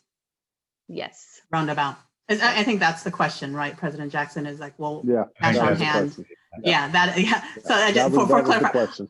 Yeah, I'm sorry. I didn't mean to woman-splain or woman clarify, but the question was Ruth No, Bader you just asked the Ginsburg. question. You just asked the question better than I did. That was exactly my question. Thank you. Sorry. No. The question was not very clear. So I know it wasn't very clear. That's why I'm thanking you for. I think the question always goes, how much do we have to make payroll? And then it's like, okay, well, we can make payroll for 2 months. Yes. That's exactly right. So I Yep. think that's for transparency purposes. Even though it looks like it's a big number, it's important to know that our operating expenses are about $6 million, and 12 million doesn't go that far. No, So, the way you. so the if way we're you deferred pose 4 the months, question- if we're deferred 4 months, it's a legitimate worry. Right. No, the way you posed the question was definitely a lot better than, like, a lot clearer than the way I posed the question. So thank you for that. No, because that was exactly my question. For that exact same reason. So thank you for that. That was the only question that I had. So unless there's anything further. With that, I'll move it. Okay. We have a second. Second. I'll second. Oh, no, Okay. Trustee Alcala. No. Give it to Trustee Alcala. Trustee Alcala seconded. All right. Roll call vote. Trustee Alcala. Aye. Trustee Wong. Aye. Clerk Kirby Gonzalez. Aye. And Vice President Posadi. Oops, wrong one. Aye. I too vote aye. Okay. Our unaudited actuals financial report is approved. What is that? P3. Approval of resolution number 2021-07, adopting the 2019, 2020, and 2021 GAN limits. Superintendent Luna. Thank you, President Jackson. Every other year, a board resolution is brought to the board regarding GAN limits. The last resolution that was approved by the board was September 27th, 2018. So we're at that point again, where the GAN limit calculation was established in 1979, following the enactment of Proposition 13 and subsequently amended by Proposition 111.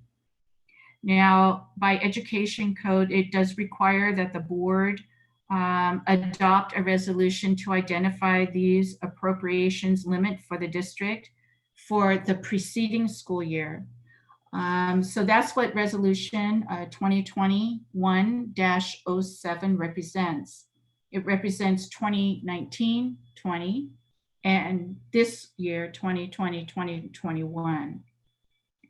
We also want to make sure that people know that Washington Unified states that the appropriations in the budget for these 2 fiscal years do not exceed the limitations imposed by Proposition 4.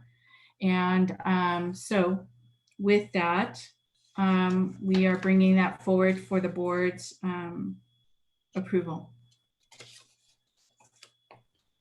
All right. Do you want me to read it, President Jackson? Please, thank you. Yeah. Washington Unified School District Resolution number 2021-07, adopting the GAN limit. Whereas in November of 1979, the California electorate did adopt Proposition 4, commonly called the GAN Amendment, which added Article 8-B to the California Constitution, and whereas the provisions of that article established maximum appropriation limitations, commonly called GAN limits, for public agencies, including school districts, and whereas the district must establish a revised GAN limit for the 2019-20 fiscal year and a projected GAN limit for the 2020-21 fiscal year in accordance with the provisions of Article 8, Section B or -B and applicable statutory law. Now, therefore, be it resolved that this board does provide public notice that the attached calculations and documentation of the GAN limits for the 2019-20 and 2020-2021 fiscal year are made in accord with applicable constitutional and statutory law. And be it there further resolved that this board does hereby declare that the appropriation in the budget for the 2019-20 and 2020-21 fiscal years do not exceed the limitations imposed by Proposition 4. And be it further resolved that the superintendent provides copies of this resolution along with the appropriate attachments to interested citizens of the district. Passed and adopted by the Washington Unified School District Board of Education at its regular board meeting on the 24th day of September by the following vote. All right. Do we have a motion to approve? So moved. So moved by Vice President Posada. Have a second? I'll second. Second by Clerk Kirby Gonzalez. Okay, Vice President Posada. Aye. Clerk Kirby Gonzalez. Aye. Trustee Wong. Aye. Trustee Alcala. Aye. She said aye. Oh, did we lose you? Are you there? Not me. Oh, I didn't hear Norma. she said aye. Sorry, I did aye. Sorry, I didn't hear you. My apologies. And I too vote aye. Resolution is passed. Q, Board Governance. Q1, second read and approval of board policy, employee use of technology, BP 4040. Assistant Superintendent Norma Gonzalez. Yeah, good evening once again, President Jackson, Trustee, Superintendent Luna, community, and colleagues. So the second read is presented today and duly noted the notes that were, or the suggestions that were provided the last board meeting, bringing forth the sample of the former technology use agreement or the staff use agreement. It's for reference. We're not including it into the actual board policy. I probably should have marked not for reference only. But I did reinstate the language that was noted that, and it'll be actually embedded on the second page of the new technology use agreement. So thank you for bringing that to my attention, our attention. So with that, I think that was the notes that I had taken away from our last discussion. Yeah. Okay. Thank you for that. Thank you for making the changes. You're welcome. All right. Any questions for Q1? I only, as we look at the board policies, I'm wondering if we had our board committee or policy committee, if two of our trustees looked at these two on process. I'm wondering if that happened or not. Not on process. That's what I brought up last time, that it didn't go through process. So in the future, we would love for it to go through the process. Okay, I thought maybe you did it between that time and this time. Okay, well, I looked at it and I'm okay with it, but I was going to ask for that input if it. But thank you. Thank you. That was fine. All right. Yeah. I'm supportive of it All right. though. Okay. All right. Well, do we have a motion to approve? So moved. So moved by Clerk Kirby Gonzalez. I second. Second by Trustee Wong. Roll call vote. Trustee Alcala. Aye. Trustee Wong. Aye. Clerk Kirby Gonzalez. Aye. Vice President Posada. Aye. And I too vote aye. Q1 is approved. Q2, second read and approval of board policy working remotely, BP 4113.5A and BP 4213.5 and BP 4313.5. Assistant Superintendent Norma Gonzalez again. Yes, good evening again. So there were no changes. We are accepting the recommendation as presented from CSBA. So this being a new one in light, well, I shouldn't say new, but with it, the climate now where we actually have employees that are working remotely. So this, I did not make any notes of any recommendations or from the last board meeting. Okay. Any questions on Q2? No, but you might want to underline the A in agreed on that first page. Will do. Thank you.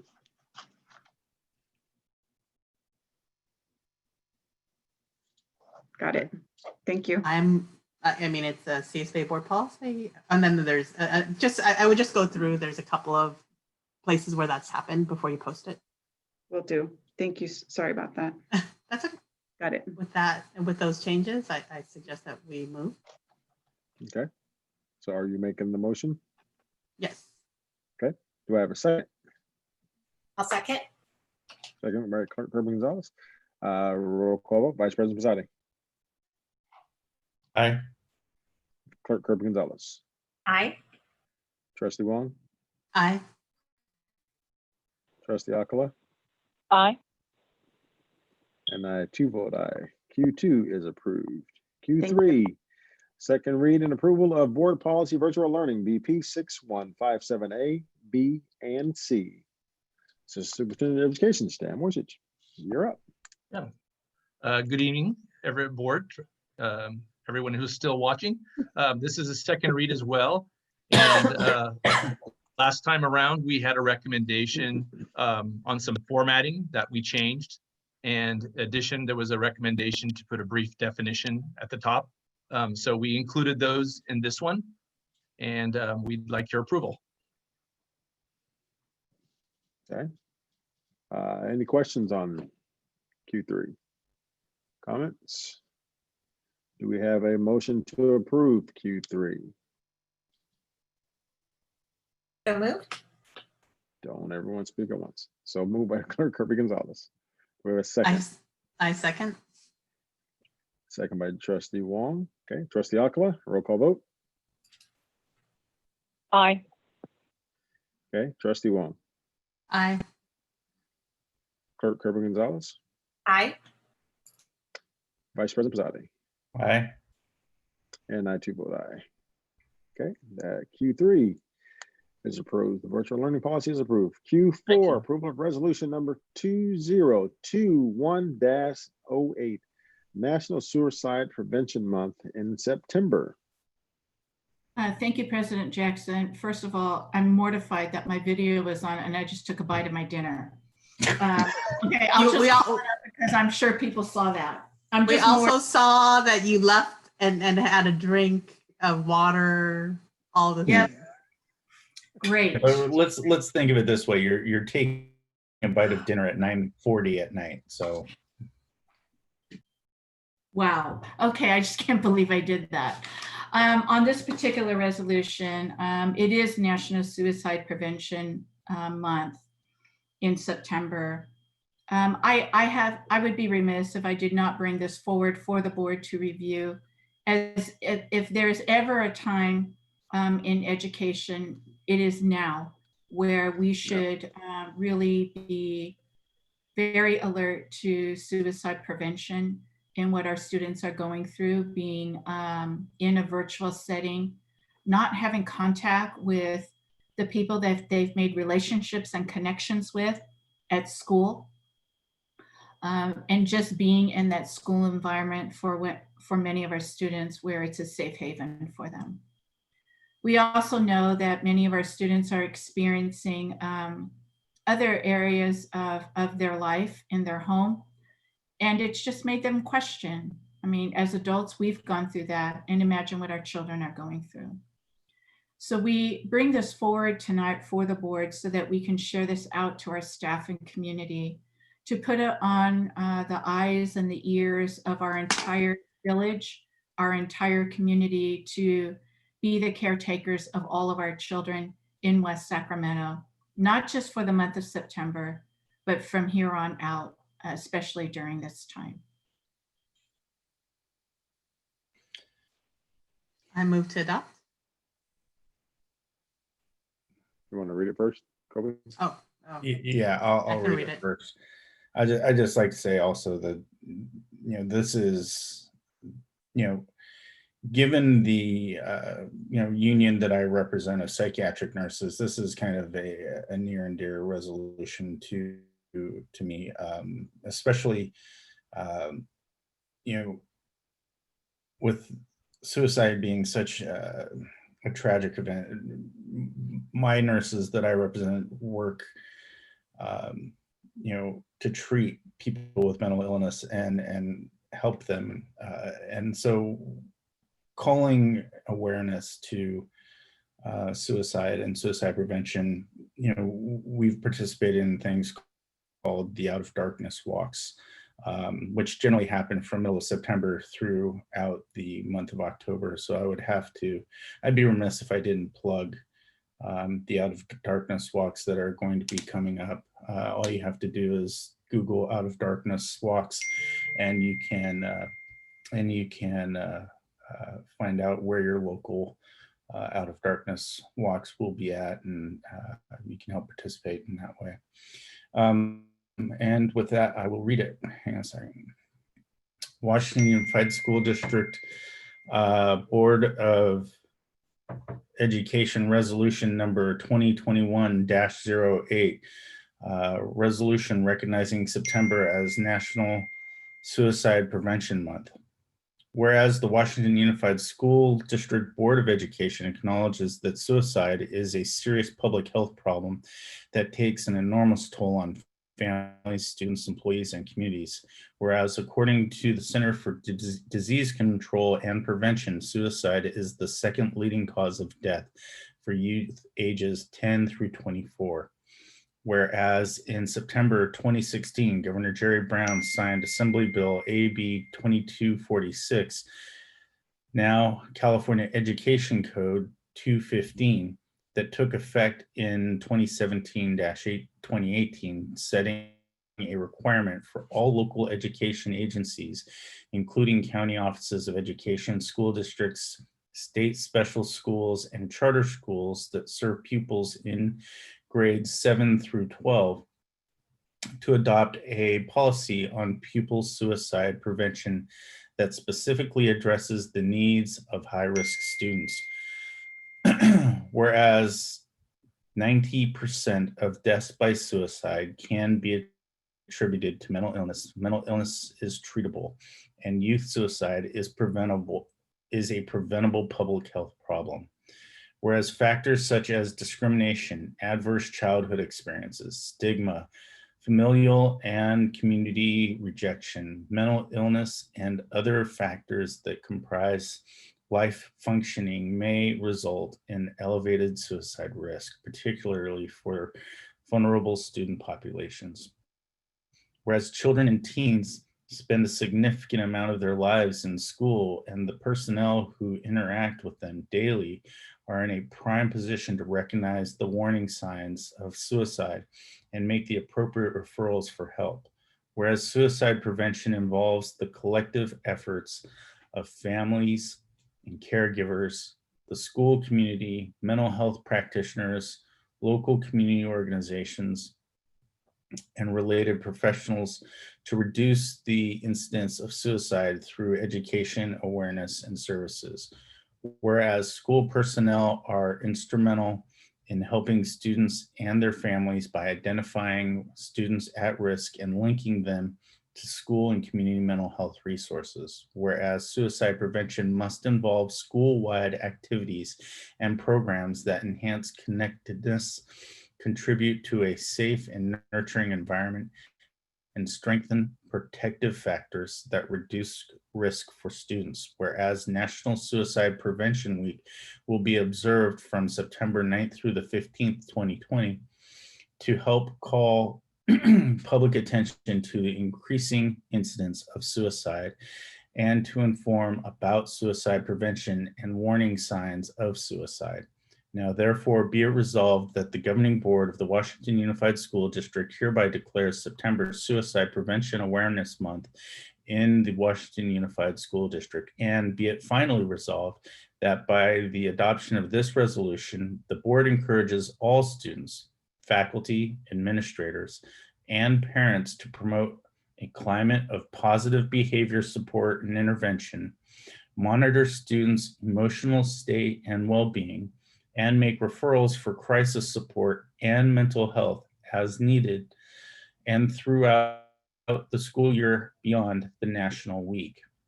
Passed by the Washington Unified School District Board of Education on this 24th day of September 2020 on the following vote.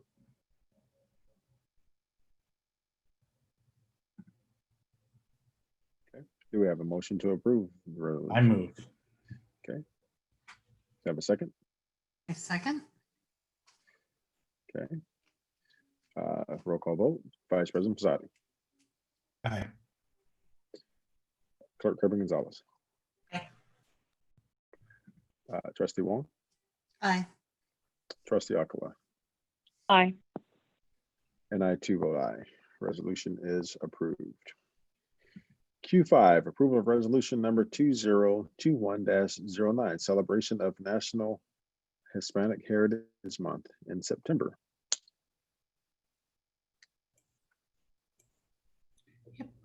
President Jackson and Board of Trustees, we are trying to stay on track, making sure that we celebrate and honor the diversity that is found and makes our community so rich and beyond into our state of California.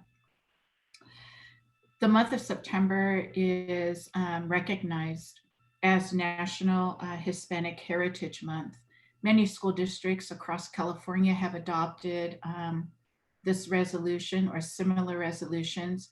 And so we would be remiss if we did not, especially since 44% of our student population are under the identification of Hispanic and Latino families.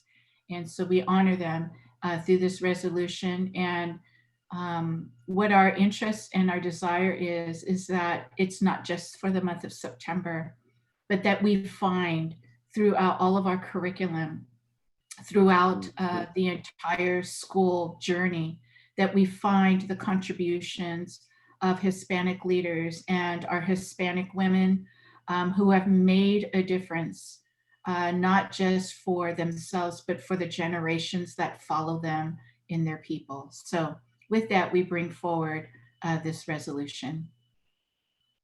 Great. I'm happy to read before we move. Sure, go ahead, please. Thank you. It's a short one. I'm sure Vice President Posadi would appreciate it. Washington Unified School District Resolution number 2021-9, resolution celebrating National Hispanic Heritage Month in September. Whereas the Washington Unified School District Board of Education acknowledges the rich culture, achievements, and celebrations that Hispanic people have contributed in shaping our communities, expanding our country, providing leadership and innovation in settings of laboratories and industries to boardrooms and classrooms. Whereas the United States Congress approved Public Law 90-498 in 1968 to designate the week September 15th as National Hispanic Heritage Week, whereas the week-long observance was expanded in 1988 by Congress to a month-long celebration, September 15th to October 15th, effective the following year, whereas Hispanic Heritage Month is a time when the Hispanic people honor their spirit of self-determination, dignity, and respect for cultural heritage. Whereas Hispanic Heritage Month celebrates the history and culture of the nation's Latinos and Hispanics, acknowledging their influence on politics, the economy, and their social and cultural life throughout the United States. And whereas more than 44% of the district's elementary and secondary students are Hispanic now. Therefore, be it resolved that the governing board of the Washington Unified School District hereby promotes September 15th through October 15th as Hispanic Heritage Month. Be it finally resolved that by adoption of resolution number 2021-9, the board hereby encourages all students, faculty, administrators, and parents to remember and celebrate the contributions that Hispanics have made to California and the United States beyond the month of celebration and integrate these studies throughout the school year. Passed and adopted by the Washington Unified School District Board of Education on this 24th day of September 2020. So with that said, I move to adopt this resolution. I'll second. Okay, moved by Trustee Wong, seconded by Vice President Posadi. Roll call vote. Vice President Posadi. Aye. Clerk Kirby Gonzalez. I think that was an aye. Trustee Wong Aye. and Trustee Akala. Aye. And I too vote aye. Resolution is approved. Q6, Board Governance Calendar for 2020-2021 school year.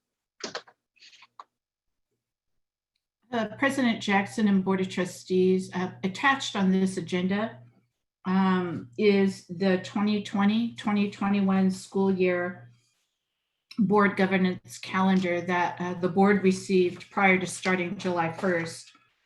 But it was requested to be brought back for review in this moment. And I think it's a good idea, especially since you will be having a new superintendent come on board, and you probably want to have a special session on governance and want to have that scheduled in to really build that team and the protocols and processes that the board would like to govern through. So with that, I'll just leave it for the board to openly discuss, and I'm happy to make any revisions that you would like to have made before we repost this again.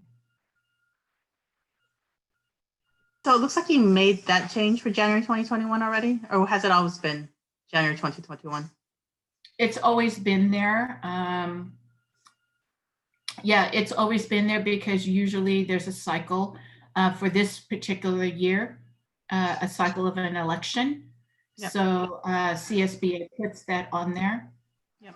I guess my question to the board for that January 2021 would be, do you want to schedule that in advance, and who do you want to schedule that with? Because it does take time to get the facilitator to schedule dates with the Board of Trustees. I appreciated Mike Walsh. Yeah. I mean, to be consistent. Yeah, for sure. Yes, except we can change the animal activity. Noted. So I think, yeah, we could scrape that one maybe. But I do think that going with either him or through CSBA, I think is important, and he is affiliated. And great. I also appreciate the addition of the bond measure facilities, because I don't think that was on our last one. So thank you for updating it. Yeah, of course. So just again, for transparency about, in terms of governance, the things that we're working on. And are these still things? Oh, sorry, go ahead. No, I was just wondering, as we see, it made me think, as we see charter school presentations here to the board, will we have any type of presentation if they apply for a waiver, or are we involved in that process at all? Or do we know about that, just as I look at when they come before us here? You know, that's a really good question. I have not, I will ask that question. I think that's a good question to the County Office of Education. I do not believe our two charters under the board's authorization, I don't think that they have applied or at least been approved, but I will find out that answer for you and get that quickly back to you.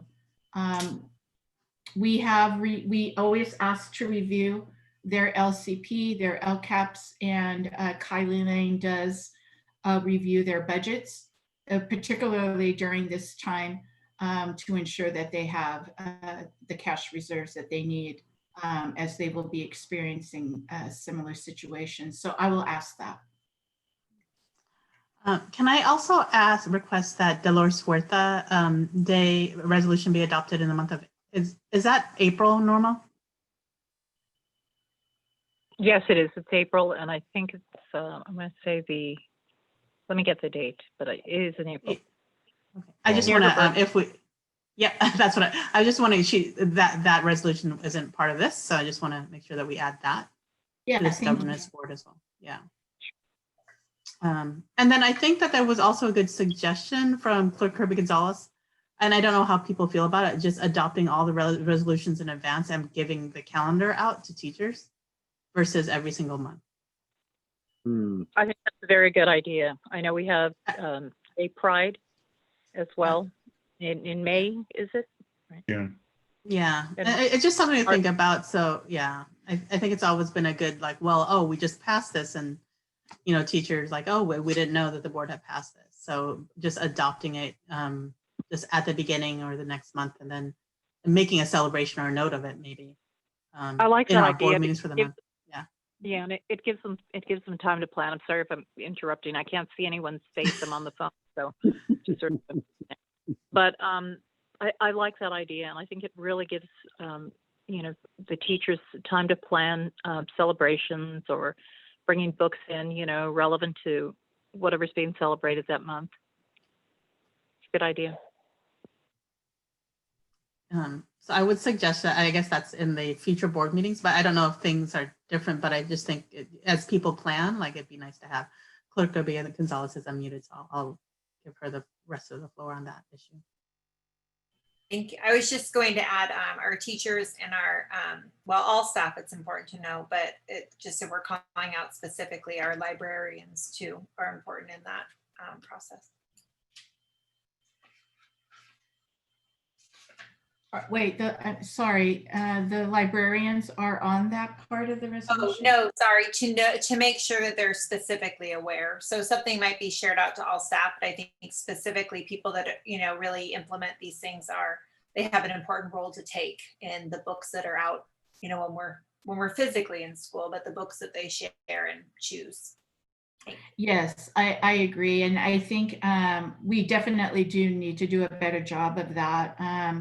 And so each time the board approves a resolution, it is communicated in the board brief the following evening or over the weekend that our communications officer does put out.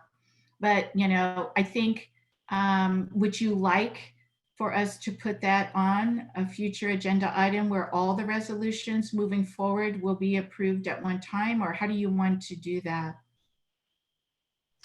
I think that was the suggestion. So we could just on one board brief say these are the days that the resolution, either way, but it just made sense for people to prepare and educate students.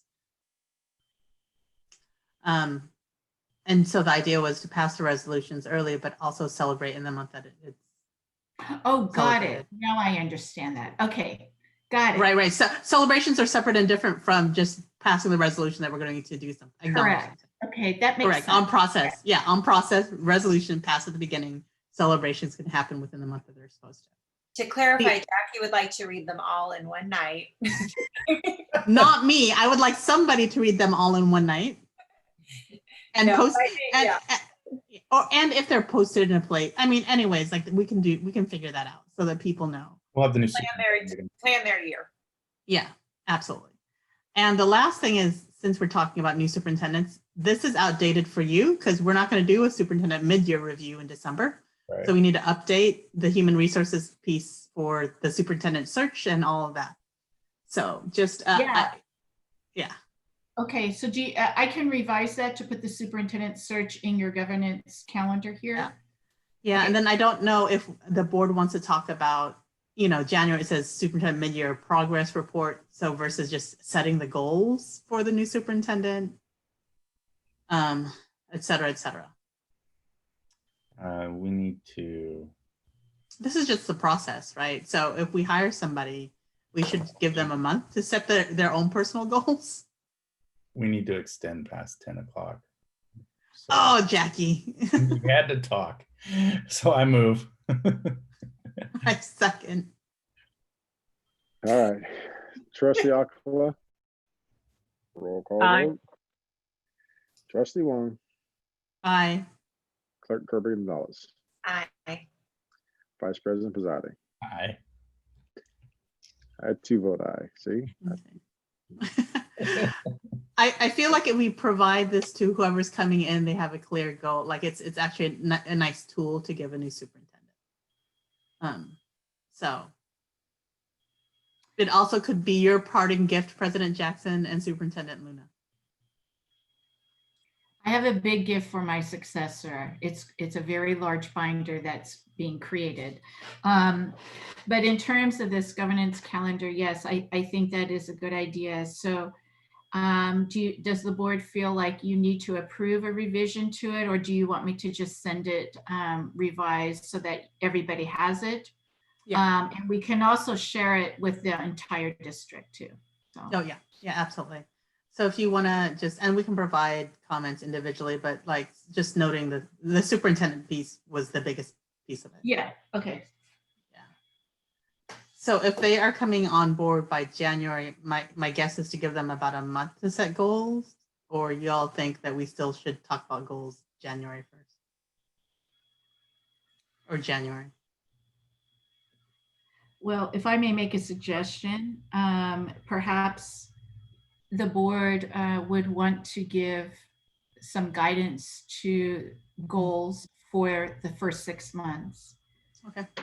And well, every superintendent has an idea of their first 30, 60, 90 days. The board may want to help guide the new superintendent of focus areas of where to do their first 6 months of assessing and create building relationships. And so they will need your guidance on that. Okay. So then I would just shift it to find like superintendent goals. So what we have in July for you would just move forward. Is that what you're thinking? No, I think it will be different. I think it'll be different in what you want the superintendent to focus on coming in brand new. I'm just hopping for the purpose of calendaring and process, not the details. Right, right. Yeah. Okay. I'll just put new superintendent board superintendent goals in January. And maybe that can be part of your governance time. Oh, that makes sense. With your facilitators. Oh, that makes complete sense. Okay. At least give them a chance to And warm up just the to speed a little bit. clarify, did you want me to reach out to either CSBA, or do you want me to reach out to Mike Walsh and his partner, Amy Christensen, who did the last 2 sessions with the board? I appreciated Mike, and I like familiarity. So I don't know. I haven't gone through CSBA, so. Yeah, well, CSBA was good. We had them on the calendar to come out before. Oh, you did? You know, yeah. Oh, right. We had reached out to them before all. Right. Whoever can fit us into their calendar. How about that? Yeah. Got it. Yeah. Before the, Patuki hit the fan. So. Okay. So those are just my comments on updating that governance calendar, then making it public. Thank you, Superintendent Luna, for taking that on. So.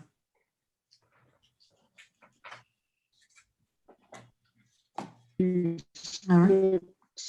No. All right, let's go ahead and move.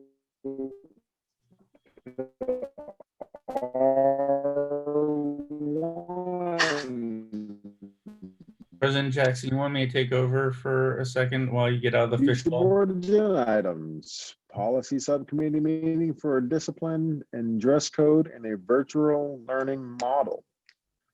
Or just roll again, go ahead. Yeah, President Jackson and Trustee Wong, if you could send me some dates that would work for you for the policy subcommittee, and then that way we can get some movement on these particular policies. Great. Can I? We'll do. You're doing future board agenda item. Am I too early? Okay. Nope. That's where we are. I know we keep talking about this, but can we just do it? Can we just put our Moms Demand Action on the next agenda? We talk about suicide prevention. We know guns are in homes. And so I think now is as good a time as any if we can get that onto our agenda. And Well, that's been on, Yeah. that's been a future board agenda item for a while. And It's been then there. nothing happened. So, yeah. Okay. Anything else?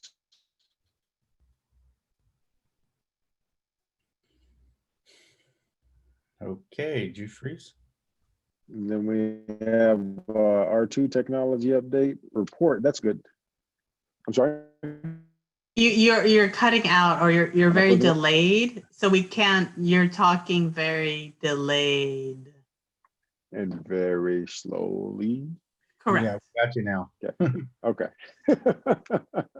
I have no control over it. Sorry, guys. All right. Anything further for future board agenda items? Mom's demand action back on the agenda, future. Anything further? I'm glad to see the technology update requested. That yes, we definitely need that. I mean, hopefully we can, in that report, we can maybe even get a breakdown of or account of what schools currently still have computers. And maybe that's a resource we can share with the principals so that if they need one and they are out at their site, they know where to go instead of, having to play a manhunt. And, again, even if, I don't know when the new ones are supposed to come in, but if we need to, just to make sure that we have some on hand that we can hand out to kids. I think it would be worth going out and spending a couple $1,000 to buy 50 or so Chromebooks from Best Buy or Target or wherever we can get some, that just to have some on hand that we could use until until the ones we ordered come in. Yeah, I actually asked the technology department that when I had lunch with them this week, and they just looked at me like, Linda, don't you know that you can't get a Chromebook anywhere? They're on back order at Costco. Yeah. So, but I heard the question earlier about other devices. So I will pitch that to the tech team or have Ed Services look into that of just walking in. I'm with you. I would just go, but I think they know more about the availability because I know that they've been trying really hard outside of the order. So we'll look into that on other devices possibly. I'm a great shopper. Can I request as part of that? I know other trustees have brought this up already, the connectivity issue. And I know Superintendent Luna, you had mentioned putting in, internet in apartment buildings and all that. I just a progress update on how we're meeting those gaps before. Yeah, we can do that at the next meeting for sure. Yeah, whenever you do the tech update, I think that's just, I know that we've had a lot of conversations about it, but it's good to share kind of your thinking and progress around how we've been trying to address that since March. So. Okay. All right. Well, I'm telling seriously, in all seriousness, I'm great at finding deals. So if you guys want to utilize my services, I'd have no problem at all. I can find stuff. Trust me, I can find some stuff. I'm very good at it. My wife can see that emotion too. All right. Anything further? Anything else? I'll add, I brought it up earlier. So just with the tech how we're training the people that are answering the phones and doing all that, if there's a way that they can just make sure that they have some training. And then also looking at, doesn't have to be necessarily an agenda item, it can be an update to us, but looking how we can safely utilize volunteers in one way or another, even if it's taking home and prepping or what we can do that can utilize and take a little bit of the load off everyone. Yeah. And I'll say this too on that same tech line is that when everything happened this morning, my hats off goes to the tech department because before they had everything figured out before we could figure out what was going on here at home. We had already received a text from the school telling us that it was an outage, and we were still scrambling around trying to figure it out. So hats off to the tech department and everyone for communicating with everybody and keeping everybody up to date on that this morning. And I can say as of 10 o'clock at night, my internet still is not working. So who knows what's going to look like tomorrow. So snow day. Right. Another snow day. No, I actually had to go to work this morning. I was kind of ticked off, Okay. but luckily I lived close enough that I could just hop in the car and drive. All right. So with that, we'll move on to S, adjournment. Do I have a motion to adjourn? So I move. Second. So move. Second by Vice President Pizzati, moved by Trustee Wong. Roll call vote. Trustee Alcala. Aye. Trustee Wong. Aye. Clerk Kirby Gonzalez. Aye. Vice President Pizzati. Hi. I too vote aye. Good night, everyone. I'm going to my house because it's cold outside. Right.